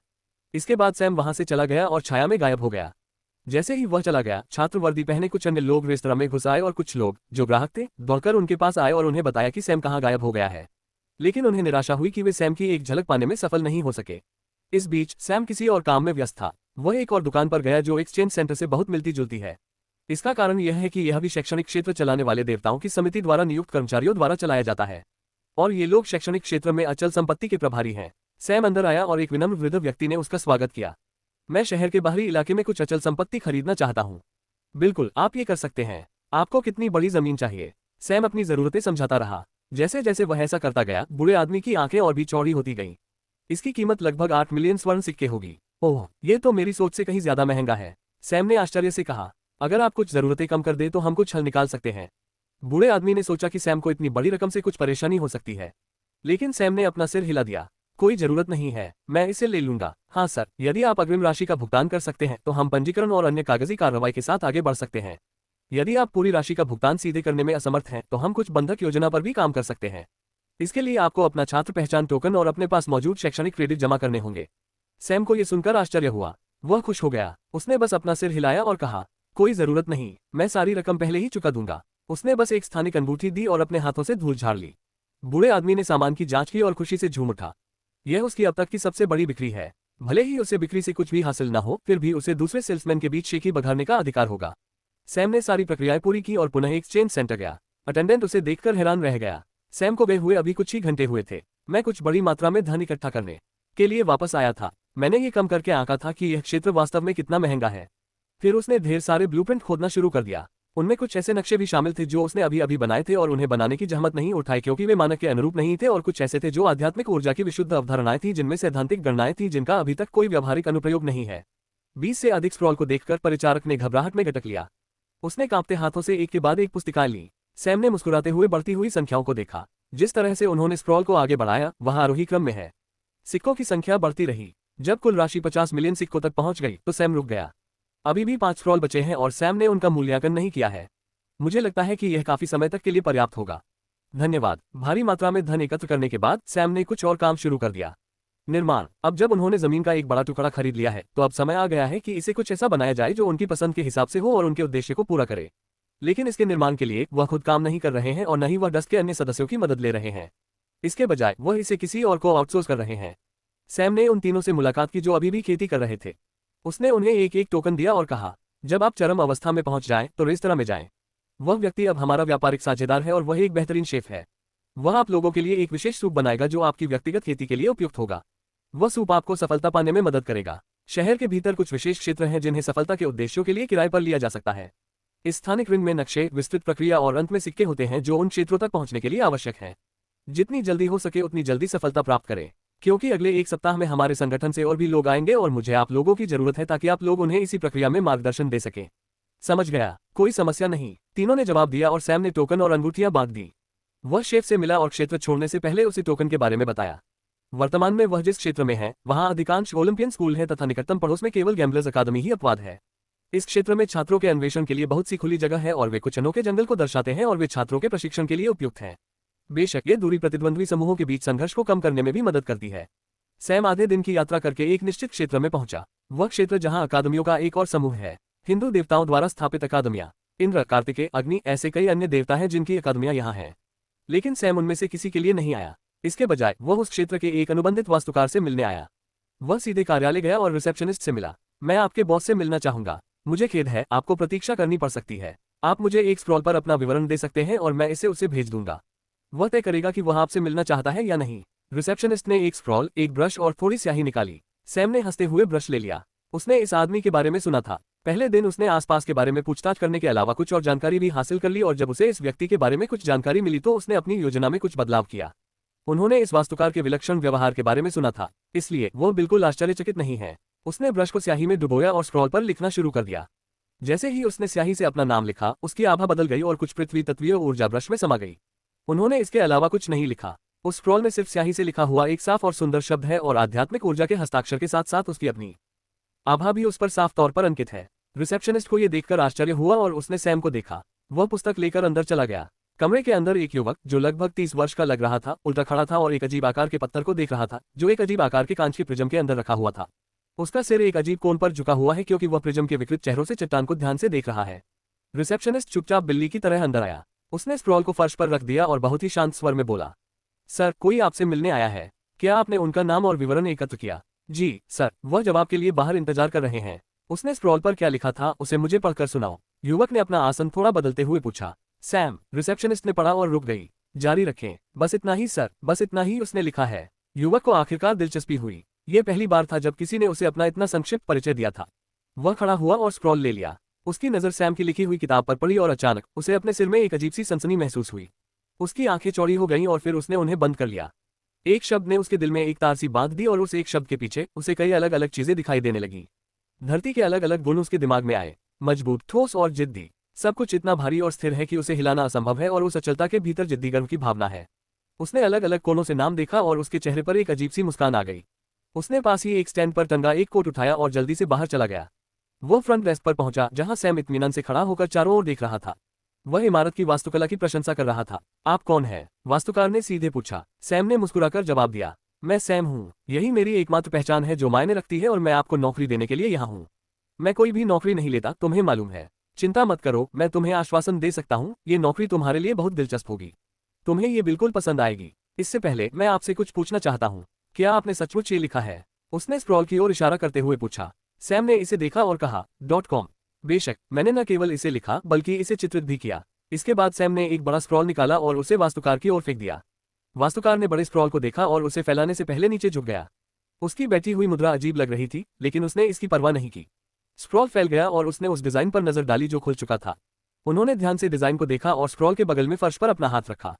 पृथ्वी की ऊर्जा उसमें समा गई और पत्थर का फर्श आकार लेने लगा। एक उभार दिखाई दिया जो अपने आप एक खास आकार में ढल गया। सैम ने इसे देखा और आश्चर्यचकित रह गया। यह उन जटिल दीवारों में से एक है जो ब्लूप्रिंट का हिस्सा है। दीवार वास्तव में डिजाइन में सबसे जटिल चीज नहीं है, लेकिन किसी के लिए इसे एक ही नजर में बनाना इतना आसान नहीं है। लेकिन इससे सैम को यह सोचने पर मजबूर होना पड़ा कि यह लड़का सही विकल्प है। आपने इसे डिजाइन किया है? हाँ, यह वास्तुशिल्प डिजाइन और मशीनों का सबसे बेहतरीन संयोजन है जो मैंने कभी देखा है। एक बार जब यह बन जाएगा तो यह एक बिल्कुल किला बन जाएगा। आप इसे कहाँ बनाने की योजना बना रहे हैं? सैम ने एक और स्क्रॉल दिया जिसमें उस क्षेत्र का नक्शा और स्थान लिखा था। ओलंपियन क्षेत्र के बाहरी इलाके में। इस पर निर्माण करना बहुत मुश्किल है। आप इसके साथ क्या करने की योजना बना रहे हैं? एक खेल खेलो। किस प्रकार? ऐसी बातें जो बाकी दुनिया के सामने उजागर नहीं की जानी चाहिए। यदि आप ऐसा सोचते हैं तो ठीक है, लेकिन एक बात है, मैं इस ब्लूप्रिंट के शिलालेख भाग में पर्याप्त कुशल नहीं हूं और यहां तक कि संरचना भी मेरी सबसे मजबूत विशेषता नहीं है। मैं केवल मशीनरी और वास्तुशिल्प भाग में मदद कर सकता हूं। चिंता मत करो, मैं बाकी दो को संभाल लूंगा। तो इस जगह का नाम क्या है? इसे हब कहा जाता है। मैं इसे जल्द ही खोलूंगा। मैं इसे खत्म करने के लिए उत्सुक हूँ। हालांकि मुझे कम से कम एक सप्ताह की जरूरत होगी। ये ठीक है, जब आपका काम पूरा हो जाएगा तो हम आगे बात कर सकते हैं। मुझे लगता है कि हम काफी लंबे समय तक काम करेंगे। चलो देखते हैं। अगर आप इस तरह के ब्लूप्रिंट प्राप्त कर सकते हैं तो मुझे कोई आपत्ति नहीं होगी। वैसे भी मैं हर्ष हूँ। मुझे सनकी बिल्डर के नाम से भी जाना जाता है। आप मुझे जो भी नाम देना चाहें दे सकते हैं। अंततः उसने अपना हाथ आगे बढ़ाया। सैम ने मुस्कुराते हुए इस विलक्षण वास्तुकार से हाथ मिलाया। ये काम कब शुरू होगा? 1 घंटे में। मुझे बस कुछ पैकिंग कर लेने दो। वक्त निकल गया। सैम हर्ष के साथ वापस लौट आया, लेकिन वे साथ नहीं दिखे। सैम शहर में दाखिल हुआ और सबके सामने सराय में चला गया। अब तक ये खबर फैल चुकी थी कि सैम ने सिर्फ ब्लूप्रिंट से एक्सचेंज सेंटर से करोड़ों सिक्के जमा कर लिए हैं। सटीक संख्या का खुलासा नहीं किया गया, लेकिन सभी को पता था कि कुछ बड़ा होने वाला है। कई लोग सराय में आए और उनसे संपर्क करने की कोशिश की, लेकिन ऐसा लगता है कि सराय के मालिक का वजन इतना अधिक है कि वह इन अनुरोधों को स्वीकार करने के लिए तैयार नहीं है। इसका एक बड़ा कारण यह है कि अब तक केवल छात्र ही आते थे। कोई बड़ा आदमी नहीं आता था। यदि वहां केवल छात्र हो तो सराय मालिक के लिए विरोध करना आसान होता है। पूरा शहर इस बात का इंतजार कर रहा है कि आगे क्या होने वाला है। वे देखना चाहते हैं कि सैम आगे क्या करने जा रहा है। जब उसने 3 मिलियन लिए तो उसने ज़्यूस अकादमी के छात्रों को थप्पड़ मारा। उसने 10 मिलियन लिए और कोई नहीं जानता कि उसने क्या किया, और फिर उसने और भी पैसे लिए। हर कोई उत्सुक है कि क्या हो रहा है, लेकिन सैम की स्वेच्छा से अपना नाम उजागर करने की कोई योजना नहीं है। वह बिना कुछ किए सराय के अंदर छिप गया। कम से कम बाकी दुनिया को तो यही लगा। लेकिन उसने अपना भेष बदला और डायमेंशनल ड्रिफ्ट का इस्तेमाल करके सराय से निकलकर उस जमीन पर चला गया जिसे उसने खरीदा था। हर्ष ने पहले ही काम शुरू कर दिया है। उनके पास कोई बड़ी टीम नहीं थी, सिर्फ 3 लोग थे और उनमें से एक रिसेप्शनिस्ट थी जिसे सैम ने हर्ष के दफ्तर में देखा था। लेकिन वे तेजी से काम कर रहे हैं, सचमुच तेजी से। दिव्य विमान साधक निर्माण के लिए पृथ्वी तत्व का उपयोग कर रहे हैं। यह अभी जितना तेज है उससे ज्यादा तेज नहीं हो सकता। पत्थर और अन्य आवश्यक सामग्री निश्चित रूप से सैम द्वारा प्रदान की गई थी। वह डस्ट संगठनों के नए अन्वेषणों के भंडार से भी कुछ लाया था। हर्ष अपने साथ कुछ दुर्लभ सामग्री भी लाया था और जो भी अन्य सामग्री चाहिए थी वह हर्ष के नाम से खरीदी गई। लेकिन निश्चित रूप से सैम ने ही उसका भुगतान किया। नींव तैयार होने के बाद सैम ने इमारत पर भी सक्रिय रूप से काम करना शुरू कर दिया। इसमें बहुत सारे शिलालेख और संरचनाएं बनाई जानी हैं। ये स्थान उन मुख्य स्थानों में से एक होगा जो उसके भविष्य के बहुत से कार्यों को संभालेंगे। सैम जो कुछ शिलालेख जोड़ रहा है वे हर्ष को दिए गए ब्लूप्रिंट में भी शामिल नहीं थे। हब का निर्माण कार्य पूरे जोरों पर चल रहा था, इसलिए तीनों में से पहली सफलता का समय आ गया था। सैम ने सोचा कि फिलिप सबसे पहले बाधा तक पहुंचेगा, लेकिन उसे आश्चर्य हुआ कि वह जैक था। जैक ने तुरंत सैम के निर्देशानुसार काम किया। वह टोकन लेकर रेस्टोरेंट में गया और सूप का विशेष कटोरा खाया। यह सैम द्वारा नालन को दी गई संशोधित रेसिपी में से एक है। इसके बाद जैक ने ब्रेकथ्रू के लिए जगह किराए पर ली और ब्रेकथ्रू के लिए तैयारी की। जैसे ही उसने सूप पिया उसके शरीर में ऊर्जा उमड़ पड़ी। वह जोश से भर गया और उस ऊर्जा ने आसानी से उसकी तलवार की ऊर्जा का रूप ले लिया। जैक ने ब्रेकथ्रू हासिल कर लिया, जबकि वॉट और फिलिप को भी अपने ब्रेकथ्रू के लिए ज्यादा समय नहीं लगा। वे दोनों अगले ही दिन बॉटलनेक तक पहुंच गए। जब वे सूप पीने और ब्रेकथ्रू लेने गए तो जैक पहले से ही बाहर था। उसने पहले से ही कोट उतार दिया था और एक बहुत ही साधारण पोशाक पहन ली थी और हब में चला गया था। वहां सैम पहले से ही जैक के लिए एक संरचना और कार्य के साथ तैयार है। तो अब मुझे क्या करना चाहिए? 3 सप्ताह या उसके आसपास अकादमियों में प्रवेश खुल जाएंगे। आप एक विशिष्ट अकादमी में प्रवेश लेंगे। बेशक उससे पहले आपके पास एक और काम है। यह उजाड़ से जुड़ने वाला अंतरिक्ष द्वार है। अब से सभी चयनित उम्मीदवार बैचों में इस क्षेत्र में आएंगे और आप अन्य 2 के साथ इस कार्य के प्रभारी हैं। उन्हें छोटे छोटे समूहों में बाहर लाएं। निर्माण स्थल के अंदर एक और छोटा सा स्पेस गेट है। इसका उपयोग करके पास के जंगल में जाएं और फिर जंगल से बाहर निकलकर शहर में सावधानी से जाएं। दिव्य तल के लोग यहाँ रहेंगे और सूक्ष्म तल के लोग एक अलग क्षेत्र में रहेंगे। परीक्षा के समय तक मैं सभी के लिए असाइनमेंट की सूची तैयार कर लूंगा। शांत रहें और सुनिश्चित करें कि सभी को इन क्षेत्रों के तौर तरीके पता हों। किसी को भी यह संदेह नहीं होना चाहिए कि ये सभी लोग आपस में जुड़े हुए हैं और एक ही संगठन का हिस्सा हैं। चिंता मत करो, हम काफी समय से यही कर रहे हैं। हम इतना तो कर ही सकते हैं। बहुत बढ़िया, अब आगे बढ़ो और बाकी 2 को भी विस्तार से समझाओ। इसके बाद सैम काम पर वापस चला गया। अगले दिन जब बाकी 2 लोगों ने भी अपनी सफलता पूरी कर ली तो जैक ने बाकी 2 लोगों को काम समझाया। सैम ने देखा कि वॉट और फिलिप ने जैक को कुछ स्पेशल रिंग्स सौंप दी हैं। जाहिर है उनमें इस बात पर शर्त लगी थी कि कौन पहले सफलता प्राप्त करेगा। उन छोटी छोटी बातचीत के बाद सैम ने उनके पहले कार्य पूरा होने तक इंतजार किया। लोगों का पहला समूह निश्चित रूप से सैम की निजी कुलीन टीम है। संगठन के कार्य को पूरा करने के लिए उसने 10 लोगों को इकट्ठा किया था। इसका नेतृत्व अभी भी नाइट घोस्ट द्वारा किया जा रहा है, जो डस्क संगठन के भीतर दिव्य विमान में सफलता प्राप्त करने वाला पहला व्यक्ति था। जल्द ही पारस, विद्युत और हाल ही में सेबर मोनाक भी उनके साथ आ गए। सिया, ज्ञान, पंच तत्व राजा, तापस, किरण सहित टीम के बाकी सदस्य अभी भी एस्ट्रल प्लेन में हैं, लेकिन वे तीनों की ही तरह की स्थिति में हैं। पूर्ण शिखर पर सैम ने वास्तव में सोचा था कि ये लोग तीनों से पहले सफलता प्राप्त कर लेंगे। आखिरकार जब वह उनसे पहली बार मिला था तब उनकी साधना तीनों से कहीं आगे थी। लेकिन ऐसा लगता है कि तीनों ने सैम के साथ बने रहने के लिए अवसरों की तलाश की। संगठन के बाकी लोगों ने भी उनके लक्ष्य का पूरा समर्थन किया और उन्हें संसाधनों पर पहला अधिकार दिया। सैम वास्तव में प्रभावित है। सैम पहले आए बैच से मिलने गया। आखिरकार वे सभी एक साथ बहुत समय बिताते थे। जैसे ही वह उनके सामने आया, सैम को जो पहली चीज महसूस हुई वह खुशी या दोस्ताना आलिंगन नहीं था, बल्कि सेबर मोनाक के चेहरे का क्लोजअप था। सैम की प्रवृत्ति उस चेहरे पर मुक्का मारने के लिए लगभग भड़क उठी। क्या बकवास कर रही हो तुम? क्या अब तुम्हें लड़कों में दिलचस्पी है? सैम ने धीरे से पूछा। सेबर नरेश ने सैम के चेहरे पर 2 बार प्रहार किया और फिर पलकें झपकाईं। क्या ये सचमुच आप हैं बॉस? सैम ने अपना हाथ घुमाया और सेबर मोनाक के सिर पर थप्पड़ मारा। क्या तुम में जरा भी बदलाव नहीं आया? मैंने सुना है कि तुम्हारे 1 दर्जन से ज्यादा बच्चे हैं। कम से कम मुझे तो लगा था कि अब तक तुम समझदार हो गए होगे। तुम अब भी बेवकूफ क्यों हो? चलो बॉस, तुम ऐसा नहीं कहते थे। मुझे लगता था कि जब हम साथ काम करते थे तो हम सबसे अच्छे दोस्त बन जाते थे। कल्पना करो कि जब हम अपने दुश्मनों के सिर उनकी गर्दन से अलग कर रहे होते थे तो हम साथ में कितने शानदार दिखते थे। लोगों ने हमारे बारे में कहानियां लिखी हैं। आप मुझे बेवकूफ कैसे कह सकते हैं? सैम ने अपनी आंखें घुमाई। वैसे बॉस, आपको कुछ और भी करना है। मुझे लगता है कि आपको मुझे 1 दर्जन से ज्यादा ग्रह देने हैं। ठीक कहें तो 14 ग्रह। मैं तुम्हारा मालिक कैसे हो सकता हूँ? मैंने ऐसा कर्ज कब लिया? ठीक है, जब वॉट की शादी हुई और उसे बच्चा हुआ तो आपने उसे 1 ग्रह दिया था। जब आप दूर थे तब मेरे 14 बच्चे थे, इसलिए निश्चित रूप से मुझे आपसे वे ग्रह चाहिए। सैम और बाकी सभी ने तुरंत सेबर मोनाक को नजरअंदाज कर दिया और उसे पकड़ने का फैसला किया। सैम ने उन्हें योजना समझाई और अपना काम करने के लिए चला गया। अब चूंकि योजना के मुख्य सदस्य यहाँ आ गए हैं, वे बाकी काम संभाल लेंगे, जबकि सैम बुनियादी ढांचे के विकास का काम संभालेंगे। समय ऐसे ही बीतता गया। हर दिन कुछ लोग अजीब समय पर उजाड़ से आ रहे हैं और फिर उन्हें शहर में आने से पहले जंगल में भेज दिया जाता है। वे ऐसे नए लोगों की तरह व्यवहार कर रहे थे जो अकादमियों में जाना चाहते थे। दिव्य विमान साधक बहुत कम हैं, लेकिन ऐसे बहुत से लोग हैं जो सफलता की कगार पर हैं, जो उसके लिए काफी अच्छा है। लेकिन अभी भी ज्यादातर लोग एस्ट्रल प्लेन में हैं और वे एस्ट्रल प्लेन अकादमियों में शामिल होने जा रहे हैं। एडमिशन से पहले सैम ने उनके लिए सब कुछ व्यवस्थित कर दिया था। 1 हफ्ते के अंदर ही पूरी इमारत बनकर तैयार हो गई। इसमें बहुत ज्यादा खर्च हुआ, लेकिन सैम के पास अभी भी बहुत ज्यादा पैसे बचे हुए थे। यह एक दिलचस्प परियोजना है। मैं देखना चाहता हूं कि जब संरचना और शिलालेख तैयार हो जाएंगे और इसका पूरा उपयोग होने लगेगा तो ये कैसा दिखेगा। हर्ष ने इमारत की ओर देखते हुए पूछा। आप इसे देख सकते हैं। इसमें ज्यादा समय नहीं लगेगा, और अगर आप मेरे साथ संयुक्त उद्यम में शामिल होते हैं तो आप इस परियोजना और भविष्य में होने वाली कई अन्य परियोजनाओं तक भी पहुंच सकते हैं। वक्त निकल गया, ये लंबा समय नहीं लगा और महीना बीत गया। सैम लगातार व्यस्त था, कोई नहीं जानता था कि वह वास्तव में क्या कर रहा था। भले ही बहुत से लोग उसमें रुचि रखते हैं, लेकिन ये तथ्य कि वह दिखाई नहीं दे रहा था, हर कोई उसकी खोज में निष्क्रिय हो गया। इसके अलावा सभी को यकीन था कि वह परीक्षा देगा, इसलिए उन्होंने ज्यादा प्रयास नहीं किया। और अब तो पहली प्रवेश परीक्षा का समय आ गया है। चूंकि अकादमियां चाहती हैं कि सभी को उनकी प्रवेश परीक्षाओं में शामिल होने का मौका मिले, इसलिए परीक्षाओं के ओवरलैप पर सख्त सहमति है। एक ही क्षेत्र में कोई भी दो अकादमियां एक ही दिन परीक्षा आयोजित नहीं करेगी। इसके समर्थन में एक और शर्त यह है कि किसी अकादमी के लिए प्रवेश परीक्षा सिर्फ एक दिन के लिए ही आयोजित की जा सकती है। इसे ज्यादा नहीं बढ़ाया जाना चाहिए। इन सभी शर्तों का पालन करना अनिवार्य है। और परीक्षा का पहला दिन अपोलो अकादमी के लिए है। यह मुख्य रूप से अग्नि उपयोगकर्ताओं और तीरंदाजों के लिए उपयुक्त है। दोनों का संयोजन इस अकादमी में सबसे अधिक लाभकारी होगा। यहाँ तक कि पूरी परीक्षा धनुर्धारियों और लंबी दूरी की आग का उपयोग करने वालों के लिए फायदेमंद है। ये बात सभी जानते हैं, लेकिन कोई भी वास्तव में अन्य तत्व उपयोगकर्ताओं और अन्य प्रकार के योद्धाओं के प्रति इस असमानता और अन्याय की परवाह नहीं करता है। सैम अंततः इस दिन उपस्थित हुआ और पंजीकरण कराने तथा भाग लेने के लिए परीक्षा स्थल पर गया। उसके साथ फिलिप और 5 एलिमेंटल किंग भी परीक्षा दे रहे हैं। सैम की उपस्थिति ने बहुत ध्यान आकर्षित किया, परीक्षा दे रहे उसके साथियों से नहीं, बल्कि अकादमी के वरिष्ठों से जो प्रवेश के प्रभारी हैं। जब सभी अभ्यर्थी परीक्षा स्थल पर एकत्र हो गए तो वरिष्ठ अभ्यर्थी मंच पर आए और उन्हें संबोधित करने लगे। सभी अभ्यर्थियों का स्वागत है। इस वर्ष सभी आवेदकों की समीक्षा के बाद केवल 600 लोगों को परीक्षा के लिए चुना गया। परीक्षण हमेशा की तरह सीधा है। आप सभी को परीक्षण क्षेत्र में निर्देशित किया जाएगा। यह एक कृत्रिम ज्वालामुखी क्षेत्र है जिसे केवल अकादमी के लोगों के परीक्षण और प्रशिक्षण के लिए बनाया गया था। इस क्षेत्र की सेटिंग बदल दी गई ताकि आपके स्तर के लोग जो पहली बार वहां जा रहे हैं इसे ठीक से सहन कर सकें।